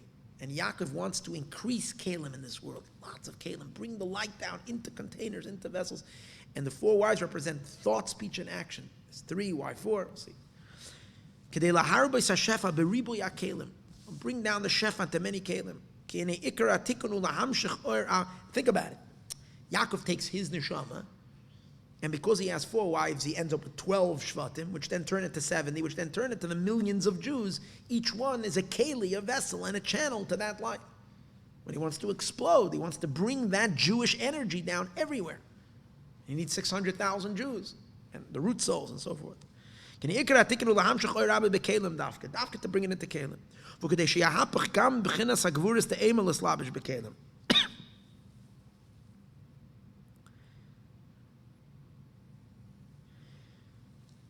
To bring it down in Kalim, and the reason why is so that it will, and the intention is that it should take also the Gevuris of the mother to bring that also down in Kalim. L'chein nasa Leah v'Rachel, she'em b'chinas Kalim ha'pnimiyim. They are the internal Kalim. Ubila v'Zilpa, she'em b'chinas ha'charayim, they're the back elements of the Kalim, which represent the idea that it enables Yaakov to channel godliness down to lower levels. Not just to the higher levels, which is in Olam Abriya, but even to bring it down in Yetzira and all the way down in Asiyah. Ubir Adavar, and the explanation of the matter, you do it is known, Sha'oisiyas Shalom Achshava va'oisiyas Adibor, the letters of thought and the letters of speech, Nikra b'Shem Leah v'Rachel, are called Leah and Rachel. Rachel is called letters of speech, and Leah is called letters of thought. They're the 2 we've learned this many times. The 2 Heyin of Hashem's name. Hey is a Keli, the vessel, both feminine, 2 Heys. One is the upper Hey and the lower Hey. The concealed Hey, the revealed Hey. Speech is revealed, thought is concealed. But words are only Kalim. It's the content you're putting into it. So marrying Leah and Rachel means having holy thoughts, is marrying Leah, taking your spiritual energy and filling it into thoughts of Torah, having many vessels of thoughts. Thinking Torah means you're marrying Leah. Speaking Torah means you're marrying Rachel. Obviously, by Yaakov it was also physical, but that's the concept of it. Alma Diskasiv, Alma Disgai. Sometimes it's explained Torah Shabiksav, Torah Shabalpeh, the words of both of them. The Shoyre Shar Shanim Shak Mepchenes Oisiyas the Ema. And where does these Oisiyas really come from? Now, really, it says Leah and Rachel are both in Malchus. One is the letters of speech of Malchus, and one is the letters of thought of Malchus. But if you trace them higher, it's from the Oisius, the letters of Bina. The Yaakov Shua Aris Yesod Abba. And Yaakov was the element of Yesod, as we said before, from father, from Chachma. Himshach Koyach HaChasadim was able to bring down the Koyach of Chesed. Gam b'moichen da'ema, also in the moichen of aim, as we said before, you have to fix it in the source. B'shayr sharshan the Leah v'Rachel, in the source of sources of Leah and Rachel. At sheyib b'chinas ribu ya'kelim v'alavushim gam lamata, that Bina too should send down energy downward. To be many kelim and lavushim gam lamata mata b'chinas ha'kelim. In the kelim v'lavushim rabim, in many garments, b'ribu yitzerufay oisi as shainim, all kinds of words. Kidu ha'mamaymer azal, like Chazal say, beisoizu ishtai. The woman is called a house. The house means a structure, a place, a keli. The nekrasa isha b'chinas ha'makabel gam b'shem bayis dira. She's also called, a woman is also called a home, a place to live in. Al shem b'chinas yeridus is slapshus. Like we all know, a woman is grounded. Men floating.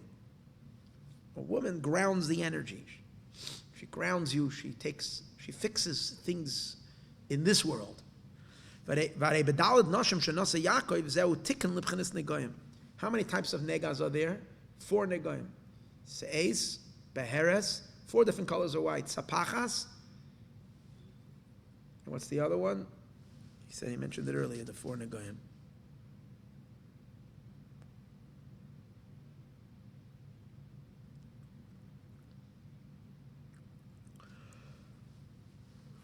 Anyway, so it says in Arizal that these 4 negas, which is a deficiency of Kalim, are the klippas that come. And again, when there isn't holy Kalim, 4 types of klippas come. They correspond, they're the antithesis to the 4 holy mothers, which are holy Kalim. So when you don't have in your life, when you're not married to Leah and Rachel and Bilhah and Zilpah, then you're going to be married to someone. You're going to get se'ez, sapachas, and all these shklaftas are going to come instead of.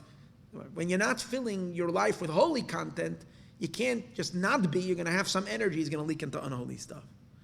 So Yaakov marrying the 4 women, zeh tikkun lebchinas negoyim. Shabam misibas hepech zeh. It comes from the opposite. B'chinas harotzei, when you don't have Yaakov's energy. Kinimshach ha'or b'kelim rabim. Then you have the oil in many kelim. Even the most external elements, which means in the most external elements of a person's life, you have to be meticulous. Everything is perfect the way God wants it. The oiru basar, even in the skin, the flesh and in the skin, thought and speech, nichnas oir hashefa, the light goes into everything. Then the redness goes away and the whiteness comes.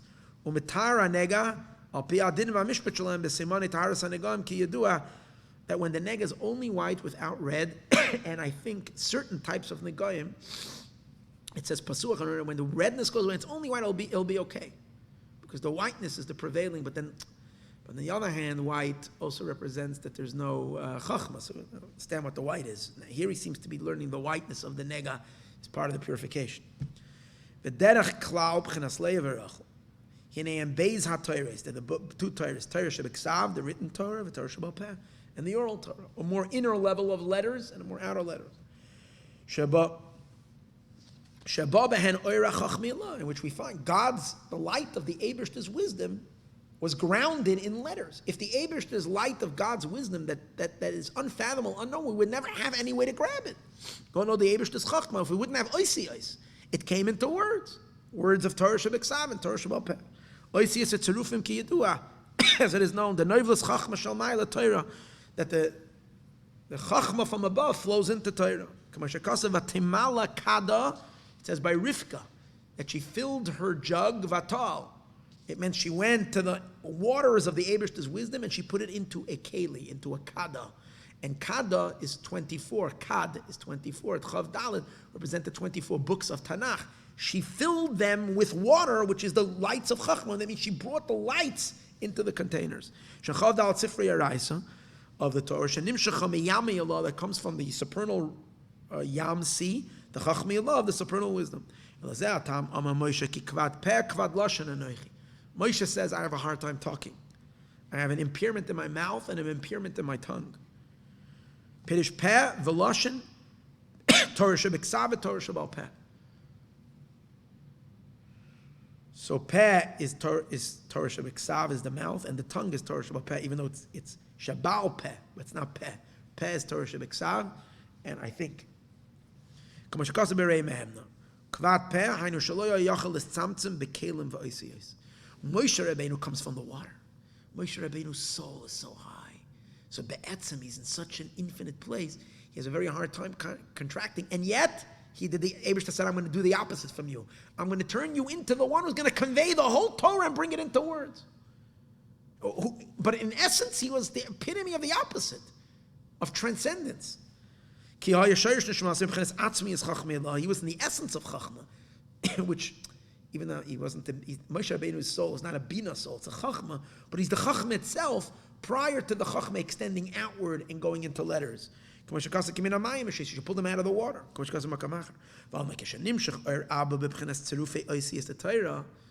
It's like, that's why it says Moshe is in the inside, Yaakov is in the outside. Yaakov is the one who's extending it into words. And he pulls Moshe Rabbeinu as well into the words afterwards. But the Yibaka is Yaakov's neshama. By marrying Rachel, Leah, and the four doors, he paved the way for Moshe Rabbeinu's water to flow in through the channels of Yaakov into all the when the lights of Abba, of Chachma, flow into the combinations of letters of Torah Shebeksav v'Shabal Peh, Harei Zeh Ke'inyan, this is the idea, Shenasa Yaakov Leah v'Rachel, that Yaakov marries Leah and Rachel. For Inyan Taharas HaNegah, and this is how you purify the Negah. Or Kamashakasav, like it says, Zois Teiras HaMetzorah B'Yom Taharasai. This is the Torah of the Metzorah on the day of his purification. That means that the Torah uses for purifying the Metzorah, it says Zois Teiras HaMetzorah. What is it saying? Torah, Zeis Din. What is the idea? Torah. Because the fixing of the Metzorah is Limud Torah, learning Torah, lots of words of Torah and mitzvahs. Dafka, formulating letters, Dafka.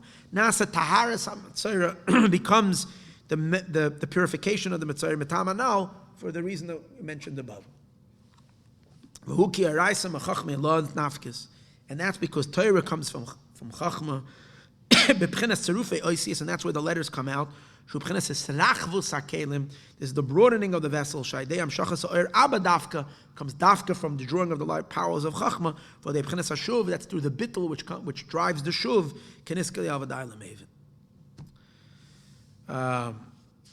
And then he's going to start to understand that even more. He's going to continue over here, and then he's going to connect this all to this Pesach and Matzah, and that we're going to do Be'ez Hashem in next week's study. Next week is going to be much shorter. All we have is 2 pages left. I don't know what the explanation is going to take, and this week we did some more. That's not much more. We just did 2.5. All right. No, actually next week is also 2.5. No, only 2. All right, wonderful. Baruch Hashem, this was a miracle because I didn't learn the second half. Only got through about a page and a little more. Baruch Hashem, we were able to figure out the merit of the listenership and the merit of Tzipra Chaya Bas Rabbi Yisroel Yehuda. She helped us out over here. Gewaldig. The main thing is that this should all bring healing to the corona, which is long overdue, that it has to leave already, and bring Mashiach Tzidkenu. That's the main thing. L'chaim, everyone, and a guten Chodesh.